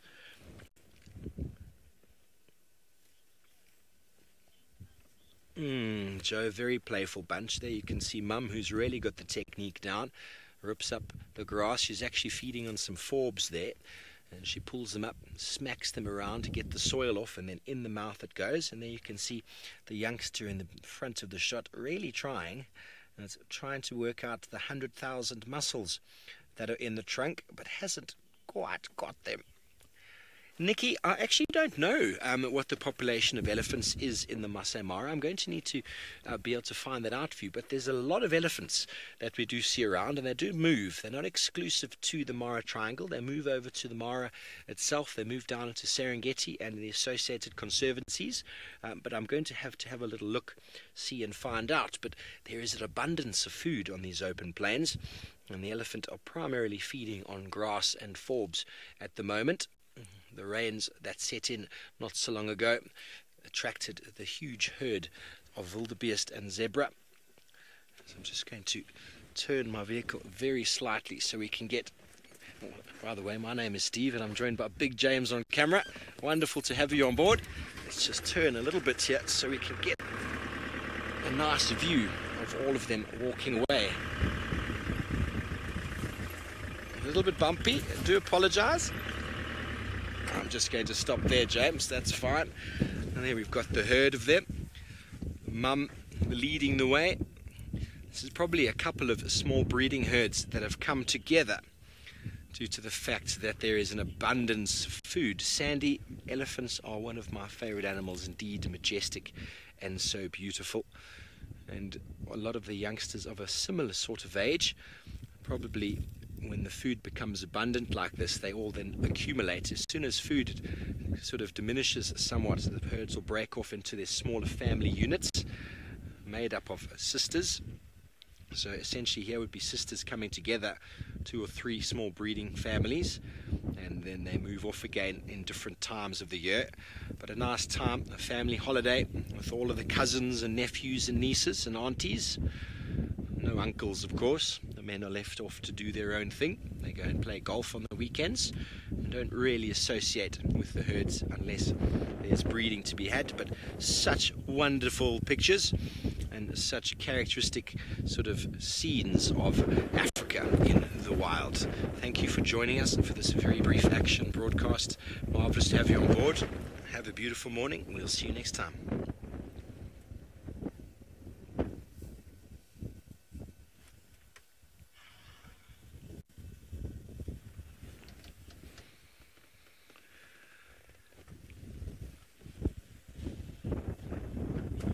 Well, isn't that some picturesque scenes, folks, of the elephants moving off into the distance? By the movement, it seems as if they're going to head straight towards the river. They've probably been feeding for the last number of hours, and now got on a little bit of a path. Off they go to go and quench their thirst. A little bit of a tummy rumble there. Beautiful scenes. We truly are blessed here.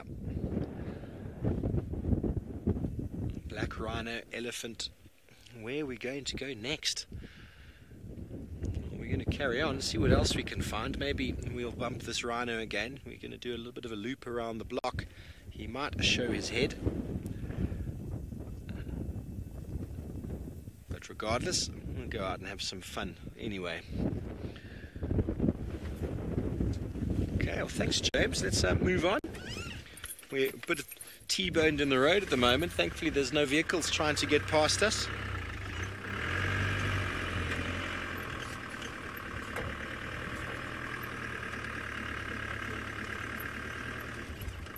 How fantastic was that to see them playing? Love it. Love seeing young elephants. Relaxed and inquisitive. And a youngster came right up to the car here and was putting its trunk right next to us. Unfortunately, it's a little bit too close to sort of the side roof there for James to have got it in frame. He was a very inquisitive youngster, as they are by their nature. Just get past this vehicle. Maybe they've got another view of the rhino. Maybe they don't. Hello, folks. The rhino disappeared into that thicket over there. A nice little croton thicket. Okay, well, we're going to carry on and see if we get another view of this by Cornice. And in the meantime, Tristan is going to go see if any of the residents are at home.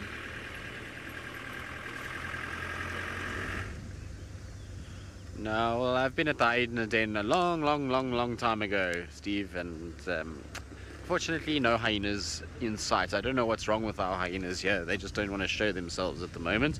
I think we need to send them to school with the North Clan to show them how to spend time at a den that we can actually see them, because I've been to den sites almost every day this week and I have not seen a single hyena as yet at one of the den. So who knows which den is actually active. There's tracks at both of them that are quite fresh, so I'm not really sure which one is actually being used, but they look like little tracks, like I say, at the Philemon's Dip Den. So we decided to come up to Buffelshoek Dam, given that Aubrey's den was no longer nothing happening there, so we decided we'd come check another water point, but as is per for the morning, nothing else here either, so there's very little happening at this stage. I honestly don't think I've seen more than maybe 4 or 5 animals the whole morning, so it's been very quiet on Djuma so far this morning, and hopefully that will all change. Hopefully the sunshine coming out through the day will get nice and warm and drive the animals to start moving about a little bit and coming kind of out and maybe towards some water points. I was hoping, I mean, the sun is a little warm now, that I was hoping that maybe 1 or 2 animals had decided to come for a drink at this stage of the morning, but it seems as though that is not the case. There's even very few birds here. The usual suspects in the form of a heron and Egyptian geese are not even at Buffelshoek Dam today, so what is going on, I'm not quite sure. Maybe there was a memo because it's Saturday morning that everyone must sleep in this morning. We just didn't get it. I don't know. Is it Saturday morning today? Yes, it is Saturday morning today. Buffelshoek Dam, you're looking a bit sorry for yourself, I must be honest. Just time to get some more water, some rain, I would imagine. Cal 6, no idea where Scuba Steve and Snorkel Sarah are. I saw them, when did I see them?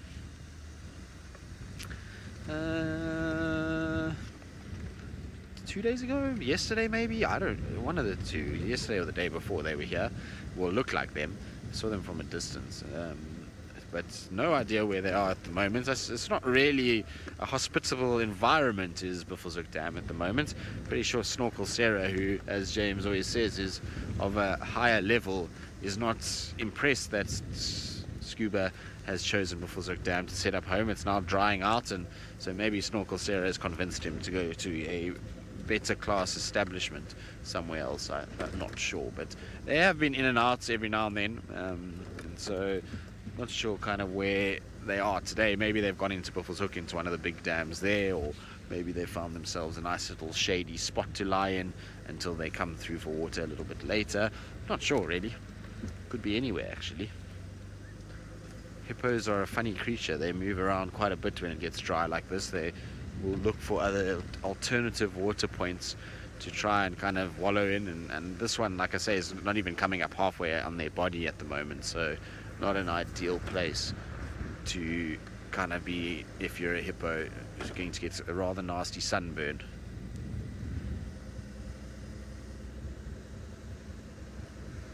Mrs. Lapwing, yes, Scuba Steve is definitely boxing above his weight class, and but he seems to have done okay. You know, James followed Scuba Steve a lot more than I did. It was kind of when I was away and then got back, and that was all that romance was happening. So James will know the story better, and we know James obviously has his accents for Scuba Steve and Snorkel Sarah, and it is hilarious watching James kind of narrate through those two hippos and seeing what they get up to. I've thoroughly laughed at James a few times over that. Alright, now, I do apologize if you hear me sniffing. I don't know, for some reason I have a blocked sinus tract today, and I don't know why it is. Maybe it's because it's a bit cool out here, so I do apologize if that is the case. It is wildly frustrating, Emma, but not nearly as frustrating as the fact that there seems to be a decidedly lack of animals on this property at the moment, which can be more of a frustration than a blocked nose. True story.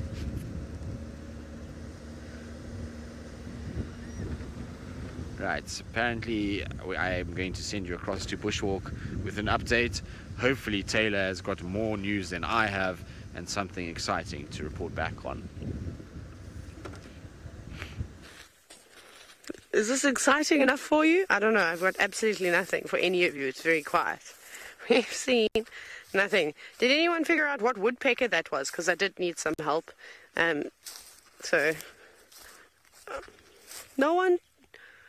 one told me about the woodpecker. Okay, fine. We're just gonna go with cardinal then. No one tried to help me. It's okay. It's fine. I understand. They did leave me out there on my own. I've got serious FOMO. Now I'm going to be really sad today because no one wanted to help me with a woodpecker. No, I'm joking. It's okay. I'll probably survive. Anyway, so we're just basically just marching along, having a grand old time warming up. Seb has taken his jersey off. I've still got my jersey on. Herbie's picking up sticks. Literally, he just picked that one up from the road now. I know, it's such a thrilling bushwalk. So much excitement right now. I actually cannot contain myself. Double dash? Did you say green? Was the last word green? Yes. Double dash, I don't know when Juma is going to turn green. I suppose when the rain comes, and when the rain will arrive, well, that's suppose up to the weather. But I'm unfortunately not going to be able to predict when the rain is going to come. I see a spider web, but do I see a spider? Probably not. Nope. No spinnerkops there. Spinnerkop is the Afrikaans word for a spider. It's a great word. Spinnerkop. Hey, isn't that great? I like that word. Okay. Oh, I didn't. Sorry, Emma. Had you turn on? Oh, look, there's life. Look at the greenery on this thing. This is a spike thorn. Sorry, for a moment there I couldn't remember what this tree was. But you can see some of the new branches coming out. It's very nice. So this should green up quite nicely. There's a few leaves starting to develop. It's like we're out just in our big greenhouse, just checking to see if the plants are doing all right. Just check. Yes, this grass is lovely. No, I'm joking. No, it's otherwise very dry and very barren. But at least some of the trees are starting to get fruit, and I'm sure that the few insects that are around are happy with all the little flowers that are around. So they'll be gobbling up all sorts of wonderful things. Otherwise, for everyone else, it's a bit tough at the moment. So we're basically just walking towards Vuyatela Pan, hoping that we're going to find something there. And then I think we'll probably walk to Galago Pan, where we have planned that will be the perfect amount of time. And then we'll go straight in for breakfast, because I'm hungry. I skipped dinner last night. Not a fan of babuati. Okay, I'll tell you about babuati. A little bit of my soul dies every time I mention that word, though. Anyways, it is a very traditional South African dish. Typically, it's done with minced meat. There is egg and bananas and raisins or sultanas. And it's really not nice, and it's all baked together and then like smothered with cheese. I don't care for it. Not even one little bit. I couldn't think of anything worse. I mean, it's got bananas in, firstly. Not my fave. So I thought, oh, well, you know, I did eat a whole handful of quite a few cashew nuts yesterday with chocolate. So, you know, I know now the thorns are getting me. I mean, the other thing we could do is I could show you all the scars that I've incurred since I've been at Wild Earth. Look, this is a new one from this morning, but you can't get too close here, Seb, because, you know, I don't know if I've shaved my legs very nicely. You know, just being honest. There's a new one from today. Every time I go on a bushwalk, this one is from yesterday. That's a great one. That's my personal favorite is this one here. That's scars from my skipping rope. Exercise can be dangerous, I'm just saying. Yeah, my skipping rope, I got a rope burn because this is jumping too hard. No, I actually got it tangled around my feet and then I fell. And as I fell, I have a leather skipping rope. I pulled it and then it gave me a rope burn. And then I decided to go on holiday to the coast where it was exceptionally humid. That didn't go down too well. As well, my injury didn't want to heal as it should have. So I'll come around this way, Seb. So yeah, so there's that one. I've got so many scars, it's not even funny. Like, you'd be very easy to identify me one day. I've got cuts everywhere. I used to have a Harry Potter scar, but on my elbow. That was when I was young. I was very proud of that, actually. I don't know how I did it. That's when you know the walks are quiet when we talk about our injuries. Anyways, let's go to Tristan because he's got something with a heartbeat.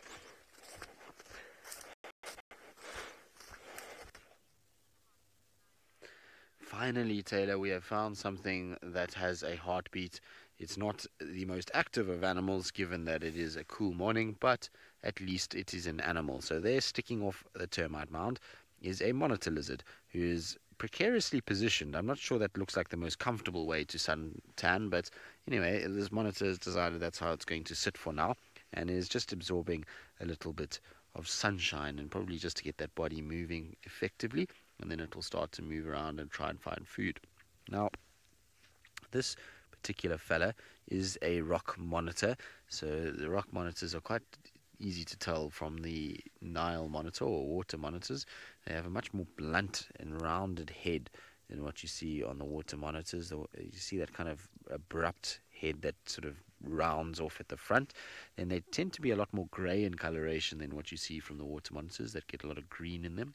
And these guys get quite big and bulky. They're seldom as long as the water monitor lizards, but often a lot heavier set in many respects. So much bigger neck and kind of shoulder area. But it was a difficult animal to spot. It was just kind of thought at first it might have just been a log that was growing out, kind of sitting there. But it shows you the camouflage that these lizards have when they are kind of in their environment. That grey, scaly skin that they've got blends in really well with the wintry trees that we have at the moment, that's for sure. Scott, you have no idea how vicious these guys are. They're like a leopard. They can pounce off of that termite mound and grab anything that comes past, even impalas. No, I'm joking, Scott. They can essentially jump off there if they really wanted to get at any sort of prey item. But very seldom would you see a monitor doing that unless it's a kind of life or death situation. They typically are fairly slow moving, and they kind of will flick their tongue out, and they'll be looking for mostly eggs, funny enough, and chicks and those kind of things, little baby squirrels. That's what they'll go after. So they're more kind of nest raiders than they are actually active pursuit hunters. So very seldom that you'll see them leaping about trying to catch things, unless it's maybe a termite hatch. Then you'd find them kind of just milling about close to the termite mound and catching the little termites as they come out. But again, they don't really have to move that fast, so they're not a ambush sort of strike predator like you'd get from a cheetah or a lion or a leopard. They are a little bit different in that they kind of more sort of use their tongue to find the food that they need, and it's normally slowish moving food at the ages that they're catching. But nice to see anyway. It's not something you see all that often, but lately we've actually had some good rock monitor sightings. It seems to be the winter months you get to see them a little better than in the summer. Summer is a lot more of the water monitors. Winter, these guys. Right, hopefully that's a good omen that things are going to start picking up for us and we're going to start finding what we're looking for. Funny enough, I was just saying to Craig, I drove Buffelshoek boundary and I, to be honest, might have missed them, because in some places I didn't look properly. I just looked at all the roads kind of coming out, but I actually didn't notice any lion tracks leaving Djuma, so maybe that male lion actually could still be around. I doubt it though. I think I've just missed the track somewhere, to be honest. But we'll have a little look and see. Maybe we can pick up some tracks coming this way. Herbie and Taylor on foot in that area, and they haven't really found too much yet, so I would imagine that this male must be long gone. And like I say, if you guys heard him on the dam cam, and Taylor also said to me when she heard him roaring, it sounded like a little bit east of the camp already. So I mean, that's quite far north and not too far from the boundary, and so if his general direction was north, then I'm pretty sure he crossed out fairly early last night already, or early this morning should I say. Also, a male lion on this property, we would have heard its calling. You know, generally male lions make a lot of noise in the mornings when they get going, and so I'm sure we would have heard him on the side had he been around. Okay, well, let's carry on. Let's see what else we can try and scrounge out and find, and while we do that, let's send you back to Steve, who has found himself sounds like another herd of ellies, which is always very, very pleasant, particularly in the scenery of the Mara. Well, we've got the ellie bull moving way through the long grass. The reason I stopped over here is I wanted to talk a little bit more about rhinos, and we've got a bush just off to the right hand side that James is going to show us in a moment, and all the bushes around here, because you want to talk about the role that rhino play, black rhino that is, in the landscape, and essentially how they feed. And you can see how this bush has been hedged. It's been rounded like that. A lot of animals will feed and actually keep the tree back and sort of keep it in its space. But what rhino do, and sorry if I haven't done it a very good place for you, what rhino tend to do is, and it's not the two best examples in the world, but they chop the branches off. Sometimes they tear it, but sometimes that's been bitten off completely there. Sometimes they bite them off, and any of you out there that are gardeners will know that if you want to cut a plant and you want it to bush and to hedge, you cut it at sort of the growing tips, you cut the edges off, and you cut it at a 45-degree angle, and that actually allows, so if you cut this, it's not cut perfectly there, but normally you cut it at a 45-degree angle, it actually causes the plant to grow out of a growing tip that's basically just over there. So black rhino is actually in the landscape, basically harvest, or should I say prune the bushes into a way that actually make them grow and bush much more, providing leaves and bushy plants for lots and lots of the browsing animals. But anyway, let's go back to Taylor, who's got a feathered friend. We do have a feathered friend, and it is a Wahlberg's eagle eating something, spotted by Herbie. Our luck is all starting to change, because we also just a moment ago had a jumping spider eating a termite, but it then disappeared. But then luckily, it's Wahlberg's eagle. It's just sat up on a, well, I suppose it's like a tree that's pretty much broken in half. I don't know what it's feeding on. It's very, very difficult to try and figure that out. It could be a squirrel, it could be a rat or a mouse. So remember, we're on bushwalk, so it's very difficult for Seb to keep it steady, so that's incredible camera work. Oh, wow. I don't know if it's anything big. Probably will be a squirrel. There's so many of them around at the moment, and all these raptors enjoy feeding on them. I find them absolutely delicious. But I do like walking in this area.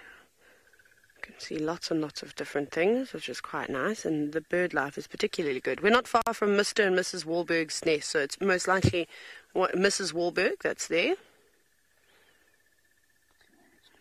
What is it? No, it's just cleaning its beak, which they also do. Very nice. Very, very cool to kind of see, don't you think? Lovely. Right.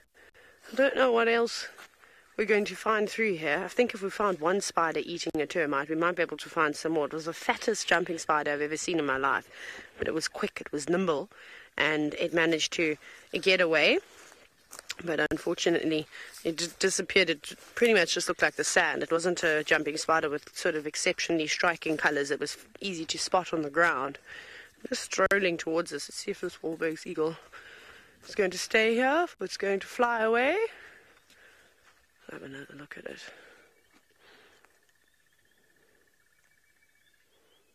Also hear the go-away birds. They're whining, but they could be whining because of the Wahlberg's eagles being around.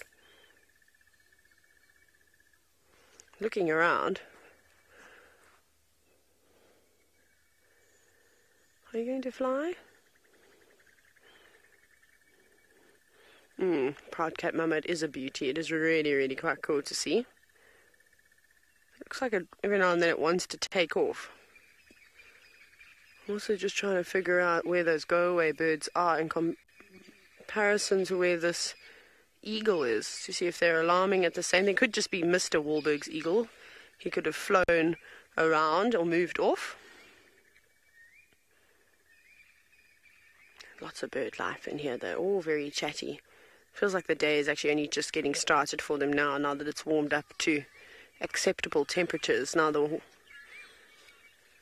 all these go-away birds moaning here. Oh, there's some.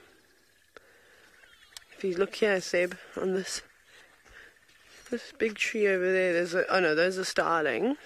There are also starlings, but the birds are moving in, so they've definitely spotted the eagle. No, I can't see the go-away birds. But they are here.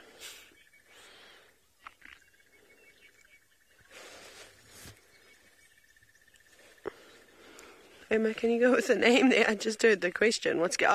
Seb, you need to do that for the flies. The flies are getting Seb. Yeah. Mrs. Lapwing, I don't know if that bird ate the squirrel. I'm sure it would have. It flew away with it in the end into a tree. But the tree was just covered with too many leaves. Can you believe it for this time of the year? It was a marula tree it flew into, and then we couldn't get another view of it. Also, I wasn't going to follow it off-road. So we let it carry on in kind of peace, which I think we'll probably do with this Wahlberg. So I don't know if it is eating something or if it's just also enjoying the sun. It looked like it was eating something at one point. Maybe it was something small like a lizard. They'll eat pretty much anything they can get hold of. It's just sitting up there. Wonderful. Shall we carry on? Herbie, where are we going now?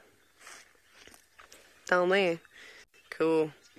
There's Herbie. Right. We're going to walk down this pathway that sort of snakes through the Mulwati, which is quite nice. Nice place to kind of walk in the morning. Off you go back to Steve, who is still trailing after the rhino.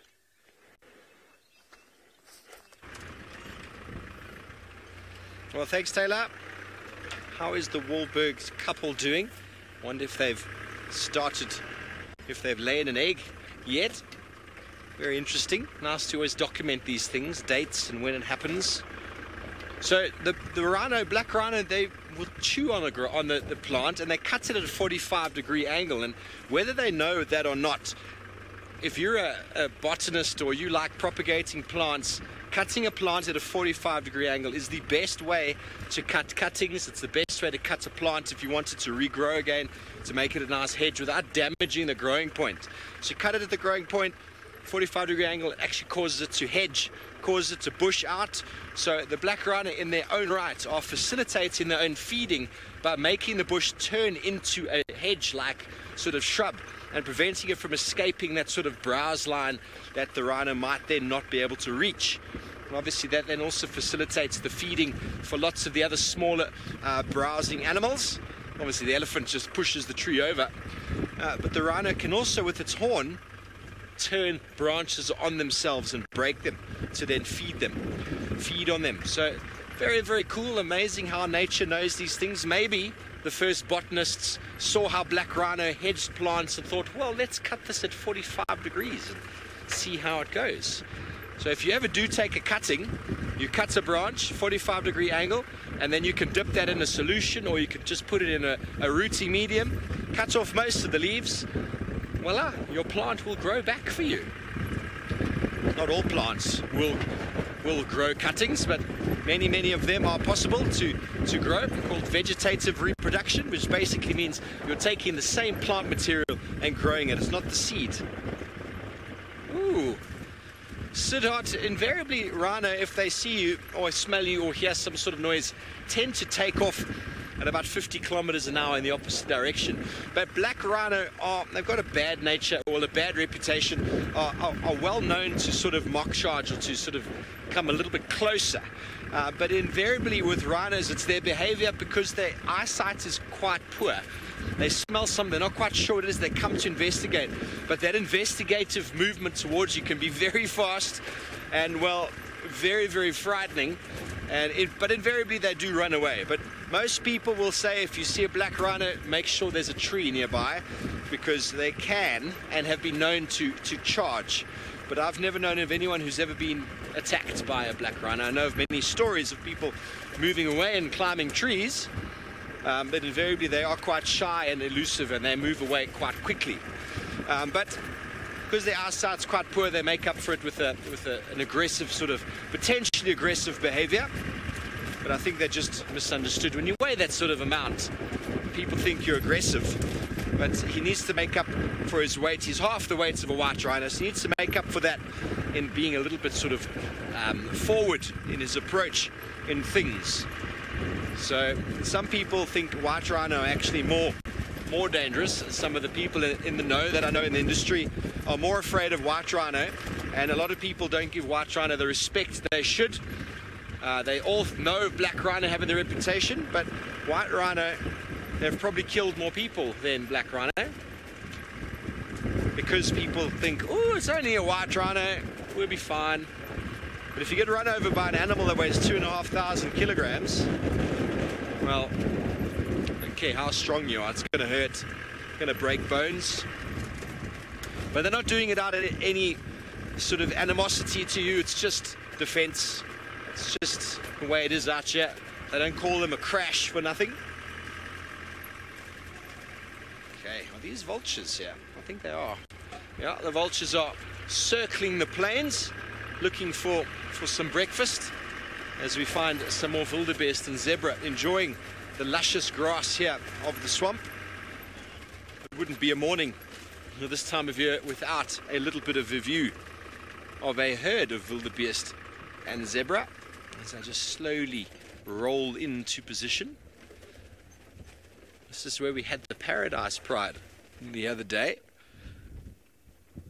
It turned out to be the Paradise Pride. We had those cubs that sort of started initiating the hunting, and James and I were viewing them with, unfortunately, not the best light, because there's no off-roading in this area.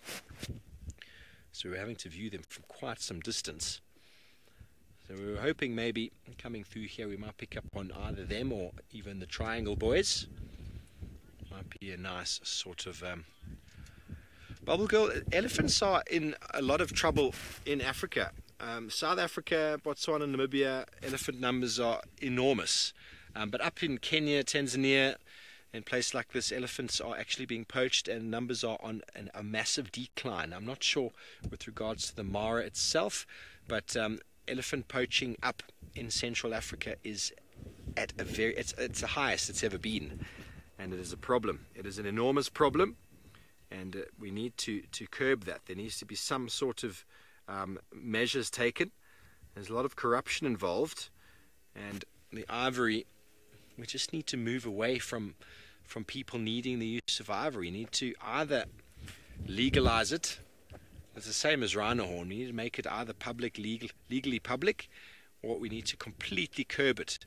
Unfortunately, there's an enormous demand for ivory and rhino horn in the east, and there's an enormous population that side, so the demand is ever growing.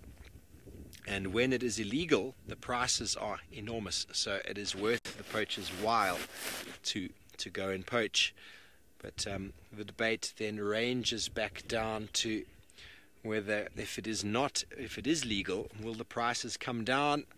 And that is where the debate obviously ensues. But for Syria, very nice looking herd, probably one of the smaller ones that we're seeing around at the moment. In fact, a nice little aggregation of the zebra and wildebeest in the Mara. Wouldn't be a morning without seeing a bit of a herd. It's the first time we've come across one this morning, but we were searching for rhino, and we waited on the other side of that croton thicket for a while, but I think he found himself a nice spot to maybe lay down, or maybe he was enjoying himself a bit of breakfast, as is this zebra in our screen.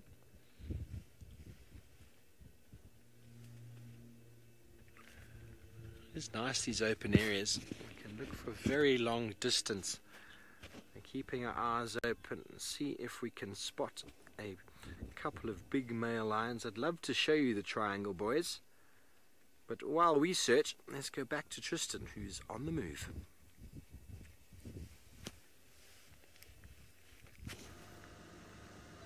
Yes, we are on the move. We've been on the move pretty much the whole morning because at this stage nothing is stopping us from moving. No signs of anything. It really is interesting. There's a few other vehicles that are now out and about, and they've driven Buffelshoek and Torchwood, and they've got a 0 to report back as well. So everybody's feeling like they're in the same boat at the moment, which is a very quiet boat on a still water with no sign of any action whatsoever. So hopefully it'll change. I suppose it's the nice thing about being out here is that you just don't know. I mean, it could come around the corner now and there could be a whole bunch of things lying in the road, and you know, your morning is made. So I suppose it just depends. You've got to kind of just keep going and plodding along. Eventually things will happen, and that's the one thing about being in the bush, is that it can't be quiet for long. So it can be quiet for maybe a day or two, and then, you know, things will pick up again and it'll all be all right. I suppose maybe also our animals need some time to rest before tomorrow's safari lives in the afternoon. Maybe that's why we're not seeing them. It also just goes to show you what a hole Hosanna leaves when he's not around. It just we kind of banked on him for so long and spent so much time with him that when he's not here, it often feels a lot quieter than it actually is, you know. So it just goes to show what a sort of integral part of our days little Hosanna can be. Actually, he really does bring about quite a bit to all of us. Right, now still no sign. I checked for Tundi and Kalamba. I don't know where they what magic carpet they flew on yesterday to get out of where they were, but there's no sign of them at all anywhere in that general vicinity of where they were on the kill with Taylor yesterday morning. So not sure how they got out of there. I suppose they could have crossed the road just straight over and we just missed their tracks, and then given the fact that we drove around a lot, maybe we've squashed quite a few tracks there. I'm not sure. I think the only way you would really be able to kind of figure out exactly which way they went is probably to deploy Herbie in that area to see what's going on, and he'd figure it out for sure as to direction. But definitely nothing crossing Cheetah Cut Line going back into Torchwood, so they must still be on Djuma somewhere in the area. It's just maybe they're just in that block still sleeping, or she might have killed something more. You never know with Tundi. She's quite a successful hunter, and if, you know, sitting in a block, there was a lot of little duikers and steenboks all over the place there the afternoon that I followed them in, and so you never know, maybe she grabbed the other duiker or the mate for that particular one that she had, the little female, because she had a male, so maybe she grabbed that one somewhere in that general area as well, and that's why she hasn't come out. I'm also 99% convinced that Tingana is on a kill somewhere. He's just been too quiet from his point of view to have him not be on food somewhere. He's been kind of absent the last 3 days and since Taylor saw him, and generally when Tingana is not roaming around sawing and making a noise, he's sitting somewhere with a very full belly. So I wonder where he is and what he's eating, because I reckon he's found himself something somewhere. Whether he killed it or stole it, who knows, but I reckon he's got himself a meal that he's feeding on, because his kind of movements are generally quite easy to see. You know, he's often through Juma and walks around the area, and you find his tracks, and we haven't found any tracks for him at all. So I think he's somewhere having a little feed and taking, well, with his feet up, taking it very easy. And the last time we saw him was just before the rain, so you know his tracks would have disappeared in that rain. It would have made it quite tricky to actually find him and where he went. I think it was just yes, it was the afternoon before the rain that we had him. Now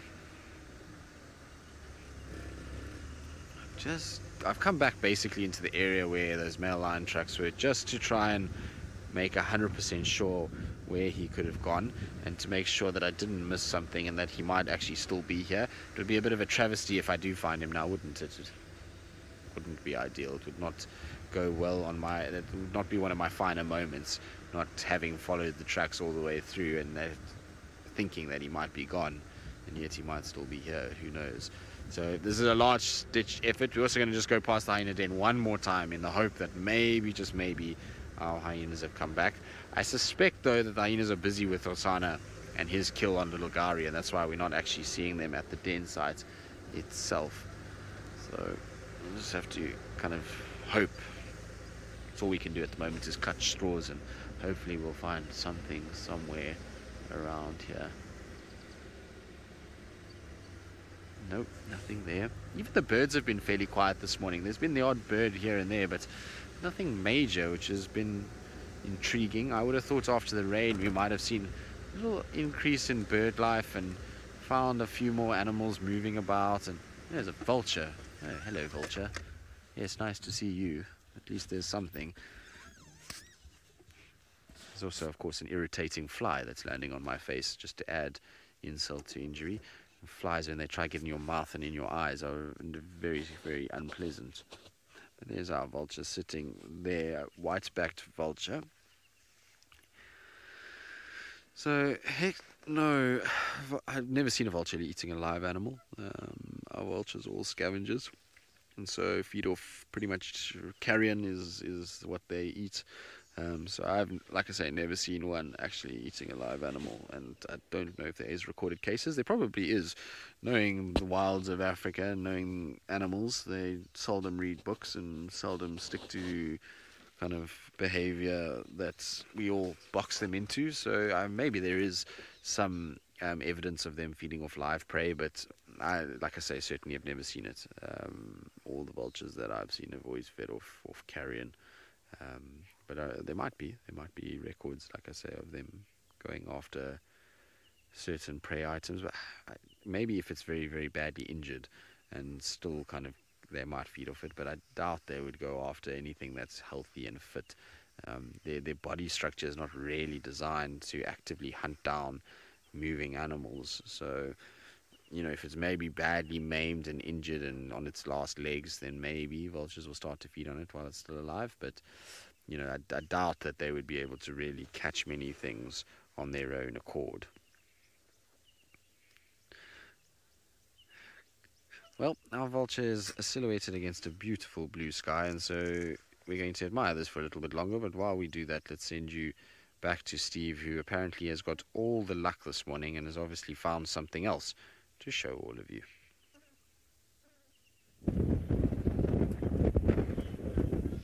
Thanks very much. We have found a bird that we haven't yet seen on this trip, my side anyway. Grey crowned cranes. Beautiful. Last summer I saw them every day. They were breeding back then. And the individual on the right seems to have lost his marbles. Thinking it's a male having a bit of a dance, showing off to the female. Being monogamous. There's a nice wind blowing, so he's using it to his advantage to get some really nice jumping action into the air. Isn't that marvelous? Look at him go. Wow, look at how I use my wings. It's so precious to see. They were lying down on the floor when we came, and now they're up and they're moving. My safari is your favorite bird? Well, I'm so glad we could find it for you. Fantastic. These two are giving us a little show, and some ground hornbills in the background, of course. And so the crowned cranes are actually omnivores, feeding on grass, seeds, all the way through to insects as well as shrews if they can get them. Enjoying life on these marshy plains is where they breed using aquatic sort of vegetation. Such an attractive looking bird. Okay, well, it seems like Tristan has got one of the most specialized birds around.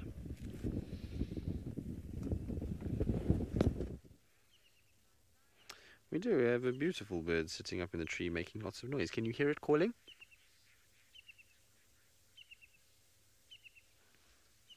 So, yes, now that is a brown-hooded kingfisher. At first I got a bit excited because I just saw its silhouette up against the sky, and it was kind of got that very white breast, which is not very common on brown-hoodeds, and I thought for a second, maybe, just maybe, that it was a woodland kingfisher, but it's not by any stretch of the imagination, unfortunately, and so I'm afraid my delight dwindled a little bit. So I don't mean anything against our brown-hooded kingfisher, but is it a brown-hooded though? Looks like it. It's very tricky to see. It's a long way away, and so it looks like it. It sounds like a brown-hooded kingfisher too. Yes, it is a brown-hooded kingfisher now that it flew. So nice to hear, nice to see. You know, they're going to be drowned out shortly because the woodlands are going to be back soon, and that's going to be the end of our kingfishers, or our brown-hooded kingfishers calling session, because the woodlands just take over and make so much noise that the poor brown-hoodeds have no chance whatsoever, and they just go quiet over this period as they let the woodlands steal the show and call until their hearts are content. And so, you know, nice to kind of see one having a little bit of a chat this morning. Right, let's quickly go back to the hyena den. It's right here, so we're going to just double check it. Karen, you say it almost sounds like a robin. Yeah, very loud robin, yes. I find the robins have more kind of melody and more kind of to their calls. It's not just a simple kind of note that the kingfisher repetitively uses. A robin has a nice call that seems to have been well put together, rather than what, like I say, what the kingfisher kind of has. Right, hyena den, be active. Come on. You've got to be. There's lots of tracks for hyenas going up and down in these areas. I want to see if I can actually find that little tiny track that we can show you guys. That'll be quite nice. But before we do that, there's a really nice bird that's actually sitting here that I'm hoping is going to sit still for long enough for me to get it on camera. It's a common bird that we see here, but a very, very beautiful one. So it's a black-headed oriole. There, it's calling. Listen. Look at that color. Bright, bright yellow with a black head. Beautiful bird. Call for us again. Come on. Oh, it's defecated. It's going to fly, I'm afraid. It's just gone in front of us. I just want to see if it will call, though, because the call is one of my favorite bird calls we have out here. I love listening to these guys. Of course, it would be right behind the one branch that's in our way. Yes, story of the day. Let's just try to get... Oh, no, there it goes. Unfortunately, it's gone, I'm afraid. Sorry. I was trying to just get forward slightly so that we could be able to show it to you, but it's now flown away. No hyenas here, I'm afraid. I don't know.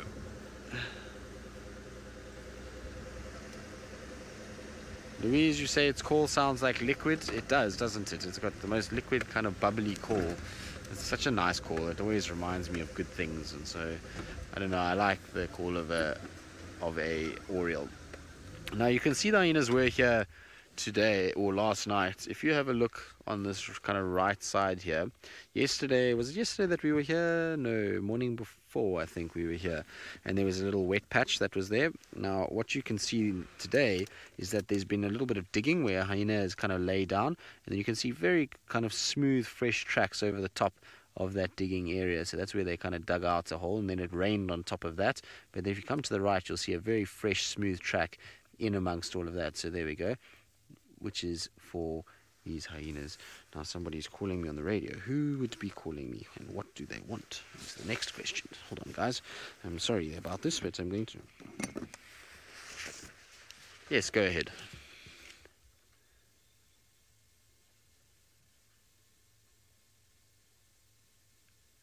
Ah, there we go. So exactly what we thought.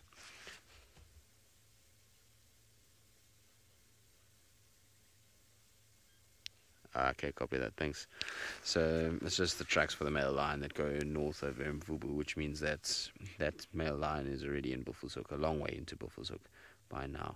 But yes, unfortunately no sign at the den. So what I was saying is those tracks are quite fresh. That's from this during the day. Now I want to try and show you quickly the little baby track that I saw. I think I saw a little baby track.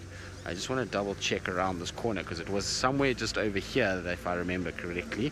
So I've just got to kind of have a little look here. Sorry, we're going to just drop our aerial. We shouldn't get any breakup though, but if we do, I do apologize. It should be back up now. So it was somewhere here that there was a tiny little hyena track that was on the road. Where's it gone now? I was sure. Unfortunately, I've driven here, which means that my tire track might have squashed the one that I saw. Where are you, little track? Did I drive over it? I hope not.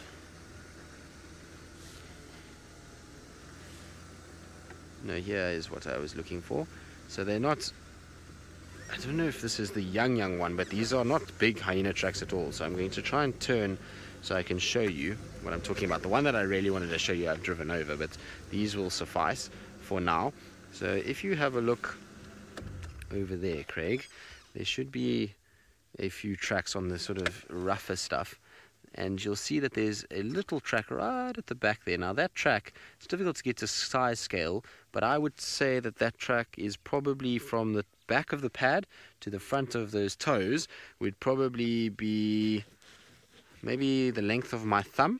So not very big at all, very, very small actually for hyenas. Hyenas obviously have a lot bigger feet than that, so I don't think it is the tiny little ones. It could be. They do get quite big feet when they're small, so it could be the tiny ones that are moving around the den. But like I say, that is a small track that is there. I mean, hyena tracks generally, when we're talking about the size of their kind of paw prints, we're normally talking about almost hand size, whereas we're talking about a track that is just that little length there. So it's a very, very small little track that we're talking about, and I wonder if that's not for the little one that's been running around here during the course of the night. It's definitely from after the rains, so there is evidence of small hyenas here, not just the adults as well, which is exciting. So hopefully this den is still being used, and then they are also using the Aubrey's den. I don't know, because there's a lot of movement there as well, so it seems like both sides are being kind of looked at, and there's movement at. So I don't know if, like I was saying the other day, if they may be looking at moving it, or if maybe Pretty and Corky are just in different dens at the moment. If that is the case, then quite nice, but I'd prefer them to be together at the same den. It might be a lot easier for us to actually find them and spend some time with the little ones.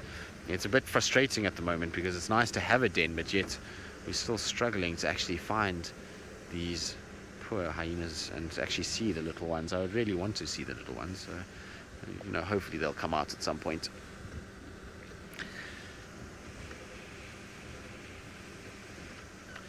Right, now I'm bumbling along now, thinking about where I'm going to go and how I'm going to finish up my morning. And so while I do that, let's send you back to Steve, who's doing much like I am and is bumbling in the morning sunshine in the open plains of Africa.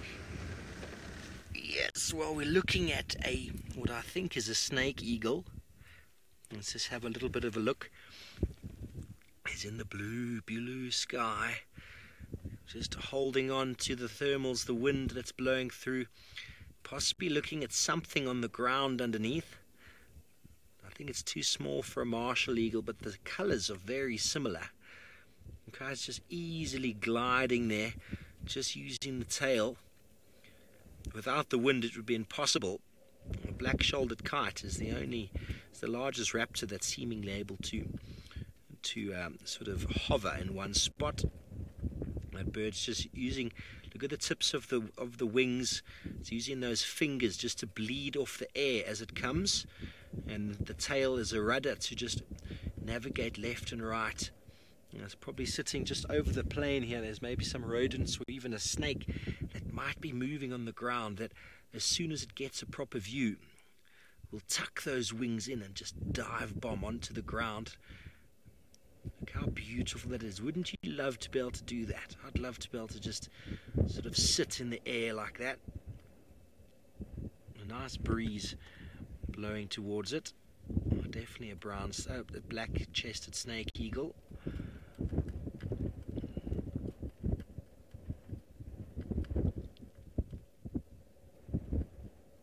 Just sitting almost motionless. I can't even see. Oh, there we go. I can't even see it anymore with the naked eye. Oh, very good. Well done, James.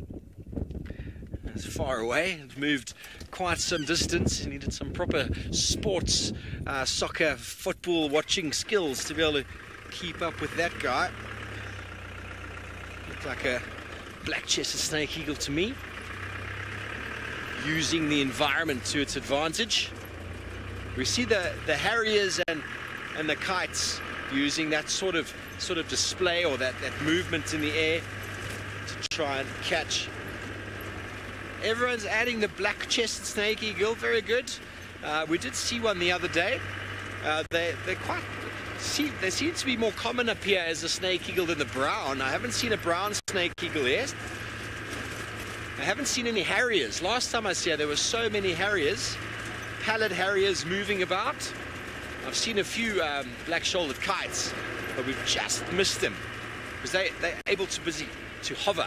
They sit there and they kind of sit in one spot, but it is actually the wind that they're using to hold themselves up. The largest bird that's able to actually hover in one spot is the pied kingfisher. Well, in South Africa, that is. In Africa, I don't know about the rest of the world. What a fantastic morning, James. It's so nice to be out. So we've been scanning the horizon to see if there's any accumulations of vehicles, which would often indicate the presence of a possible lion or two, but no lions. And don't forget, folks, even though we are nearing the end of the show, we are still interactive and would love to hear from you on the all-important hashtag SafariLive, or drop in your comments on the YouTube stream. Don't forget the all-important @FC keep things relevant, and your name will be mentioned on the screen. Indeed. Good morning.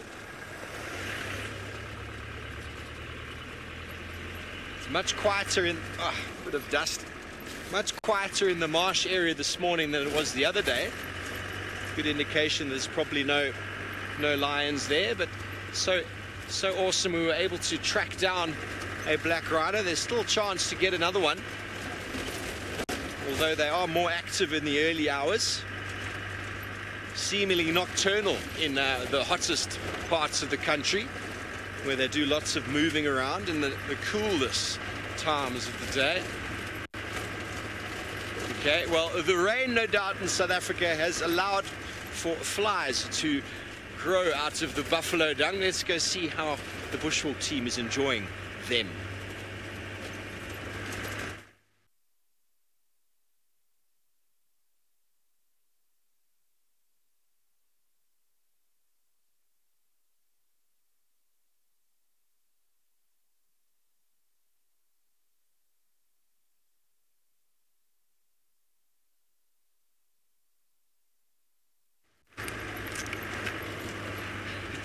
Sorry about the technical issues happening down there. Not sure exactly what's going on with the bushwalk team. I was about to grab a handful of nuts. Glad I didn't do that. Very difficult to talk very nicely when you've got a handful of what are they? No, what are these nuts? Macadamias. Beautiful and buttery. And we've got the herds of wildebeest, and in amongst them, if you go right in, you can see the white birds on the floor there, James. There's the cattle egrets. A little bit more right. They'll be coming up into shot soon. A little bit more. I saw them. There we go. There's some cattle. Ooh, that's not a cattle egret. The one on the right's a cattle egret. The one on the left. Oh, that's a woolly neck stork on the left. Very good. No, it's not. Is that a fish eagle?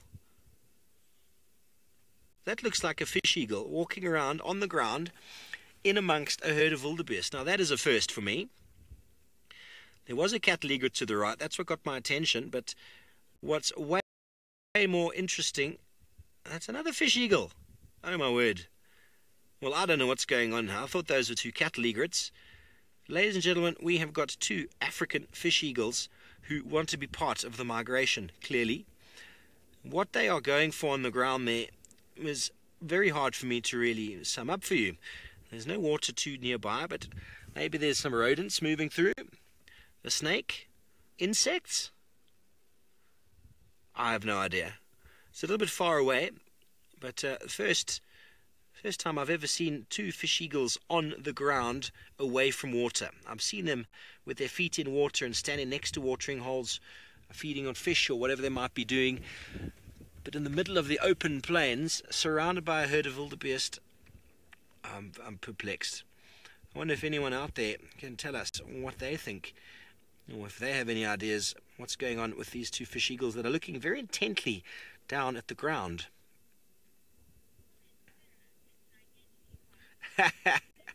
Sarah, identity crisis. You think the fish eagles are pretending to be woolly neck storks for a day? It's possible. The woolly neck stork's got a very similar sort of coloration from a distance, with the white, long white neck and upper body, and then the black lower body. And there goes the stork. That's a marabou stork, just flew over the top.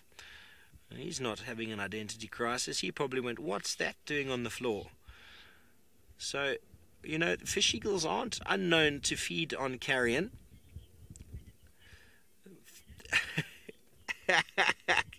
Annie, the fish eagles better be careful they don't become squish eagles. They're in amongst it. I mean, they're in the herd. This is absolutely bizarre. They're about to become squish eagles, and there's the marabou stork. There might be some form of carrion on the floor there that the fish eagles are interested in. The marabou stork's being attracted by it. There's a hyena. Oh, there's a wildebeest that's come out of a hole in the ground. It's all happening, folks. It's all happening here. Definitely fish eagles now. You can tell now as they took off. There's no doubt about it. Very interesting. Well, it just goes to show that animals and birds will do what they want to do when they want to do it, and you just have to find them do it and then maybe try to figure out exactly what's going on. The migration provides for all, it seems. The wildebeest being very busy at the back. It seems like they don't know where they're going. They're going left and right. Okay, well, it seems like the gremlins down south have been sorted out, and from our fish eagles, let's fly on all the way back down south. Well, look at this wonderful tree we have found. It's one of my favorite trees, in fact, and it is delicious. Not right now, unfortunately, it's not delicious, but it is the Papaya capensis, or the jacket plum tree, and it's a fairly easy tree to identify because it's got really smooth bark. Look at it, so nice and soft. No getting cuts here or ripping pants on this tree, that's for sure. But unfortunately, it looks like somebody's been eating away, and the culprit is the creature that has left this behind. See all this stuff here? This is all caterpillar frass. So basically caterpillar feces, and we'll have to take some back for Tristan, because he wanted a bird to poop on his head yesterday, but maybe we'll find the caterpillar that's done this, and we can let that poop on him instead. Anyways, so they basically put that all over. Well, they defecate and they kind of attach it to silk, and then they feed underneath it, which is pretty epic. So it provides a little bit of protection for them. And this is a really amazing tree. I've only ever seen it once where the fruit had fallen to the ground, and we saw the soap bugs feeding on the seeds. Who remembers that? That was really cool. It was the first time I'd ever seen anything like it. The soap bugs kind of look like millipede assassins, but they're slightly different. And it's quite an easy tree to identify, not just because of the smooth bark, but also because look at the seriously serrated leaves. And each leaf is a different shape. They're not sort of perfect. And so you'll find one like this. Let me show you. Let me get another one that might have smooth. See, look at this one. Fairly smooth. All from the same tree. Different shapes. Fairly long, though, the leaves. And then, of course, with all the serrations on the outside. But it's a very, very helpful tree. When it does get its fruit, the fruit is absolutely delicious. You can make a nice jelly from it. And then the seeds are particularly important, too. We talk about it every now and then when we find the tree. You can get the seed oil out of it, so I'm assuming you depress it. You can use it to clean your rifle, which is pretty good, or any guns. And then, of course, if you apply it to, well, a balding spot, it's supposed to promote hair growth as well. So it's quite cool. But like I said, I've only ever seen the fruit of the tree once. Very nice. I like the jacket plums, they're cool trees. You get to see some monster ones. I used to see some where did I see big ones? In Zambia. Maybe it was Zambia. We saw some really big ones. I haven't seen any particularly massive ones out here. I think everything likes to keep them small because they eat them all.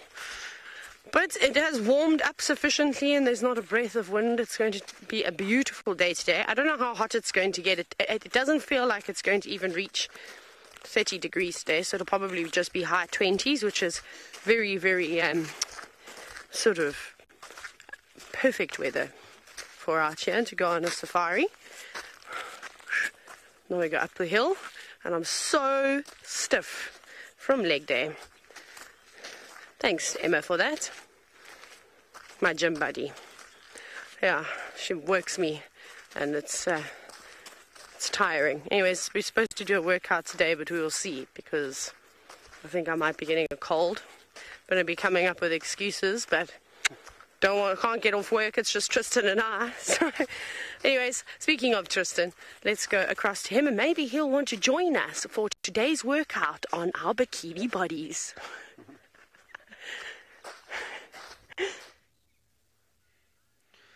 Well, maybe, Taylor. I already said that I'll be joining David and Conrad, but you never know. Also got 1,000,001 voiceovers to write today, so that's going to take a bit of time too, but maybe. We'll see how it goes. Anyway, we've got a beautiful bird of prey here that I haven't seen in a long time sitting as nicely as this, and so this is a martial eagle that we've got sitting there, and the martials are a fairly common bird in this area. You do see a lot of them. Well, they are, around, and so get to see them from time to time. I suppose we don't see that much of them, actually, if I'm honest. It's been a while since I've seen an adult martial just sitting like that, and they're an incredible bird. I always enjoy kind of when we see these guys. They're the largest of our eagles that we see. And they really are beautiful. They've got the kind of creamy white chest with that dark wing and head, and then little spots on them as well. And they are supreme hunters. These guys can take all kinds of crazy things when they're hunting. So they'll go after those monitor lizards like we saw earlier. They'll go after steenbok, little duikers, baby impalas, mongoose, anything really that they can get their hands on. There's even reported cases of them taking lion, leopard, and wild dog babies, which is pretty interesting. So puppies and cubs now also on the menu for these guys if they see them, and you can, difficult to see from here, but they've got these incredible talons on them, massive big long talons that they'll kind of put in. And now I think it might take off soon. It's definitely watching something. You can see, look how its head is bobbing. Isn't that cool? Kind of working out now, just trying to figure out depth, trying to just make sure it's seeing what it's seeing, and then from there it might fly up and actually swoop down. They do it quite regularly. Bridget, they are beautiful, and my pleasure. They really are one of the more special eagles that we see out here.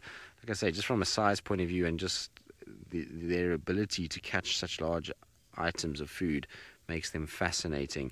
They're also, like I say, one of those, charismatic kind of birds, and the coloration that they've got is very epic. So always good to see them. You can hear the dwarf mongoose actually that are not too far away. They're all alarm calling, and some of the birds as well, because when these guys are around, no small mammal is safe at all. Everybody kind of takes exception to these guys, including even reptiles. They'll also be, nervous. Snakes, even to a degree, will be eaten by these guys. So very cool to have them. Now I wonder, there it goes. Look when it takes off. Look at the size of that wingspan, almost vulture-like as it goes over. Huge wings that these guys have got. Very cool. Well done, Craig. Not easy to follow a bird through a thick wooded area like that. Is it landing? No, it's just flying low to the ground. So whatever it's seen, it's off and going.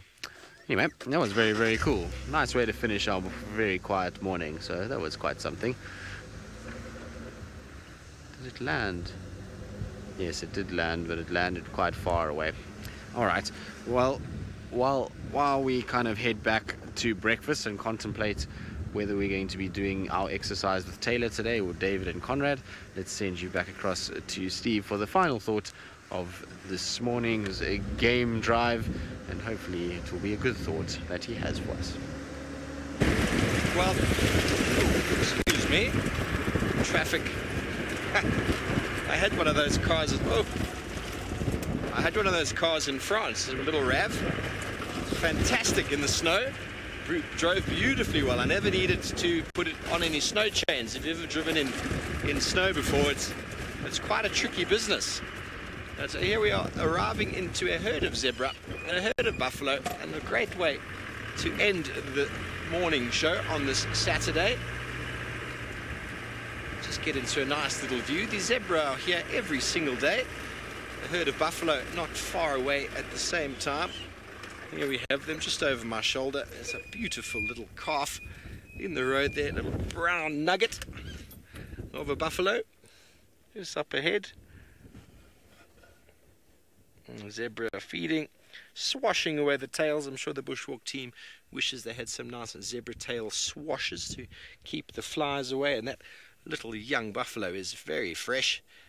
He's quite newborn. He's almost quite awkward on his legs. It's also got the swishing tail. And no doubt you've all experienced, or we all know very well, that where the buffalo herds go, the flies are sure to follow because of the beautiful manure that is deposited by the buffalo. A very good breeding ground for many, many flies.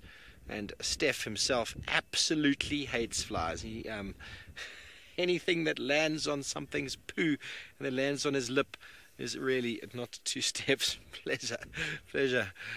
Oh, well, the buffalo herd moving through the plains. We are slowly ascending the Ololola range. We're just at the base of it right now. We're heading back. James and I are not on this afternoon, as James has got a movie shoot to do for a wedding of the local dignitaries. There's a really big wedding that all of Wild Earth here have been invited to, so the Mara will not, unfortunately, be featuring on the Game Drive Safari this afternoon, but it has been a beautiful morning. We went out in search of rhino, and we found them. How nice that was to see. Fish eagles with an identity crisis is a first for me. Fish eagles pretending to be storks is definitely something on my bucket list ticked off. But thank you, everybody. What a fantastic morning. The game viewing here in the Mara just does not end. I don't know when the animals are going to be moving back, but I am loving it at the moment. Thank you for all of your feedback and your comments. The little warthogs this morning were too cute. Elephants as well. Always beautiful to be out in the Mara. We will be out from the Mara again tomorrow morning, and the rest of the show from down in Djuma will be as per usual this afternoon, and we will see you tomorrow. Have a beautiful, beautiful day, and we'll see you next time. Goodbye.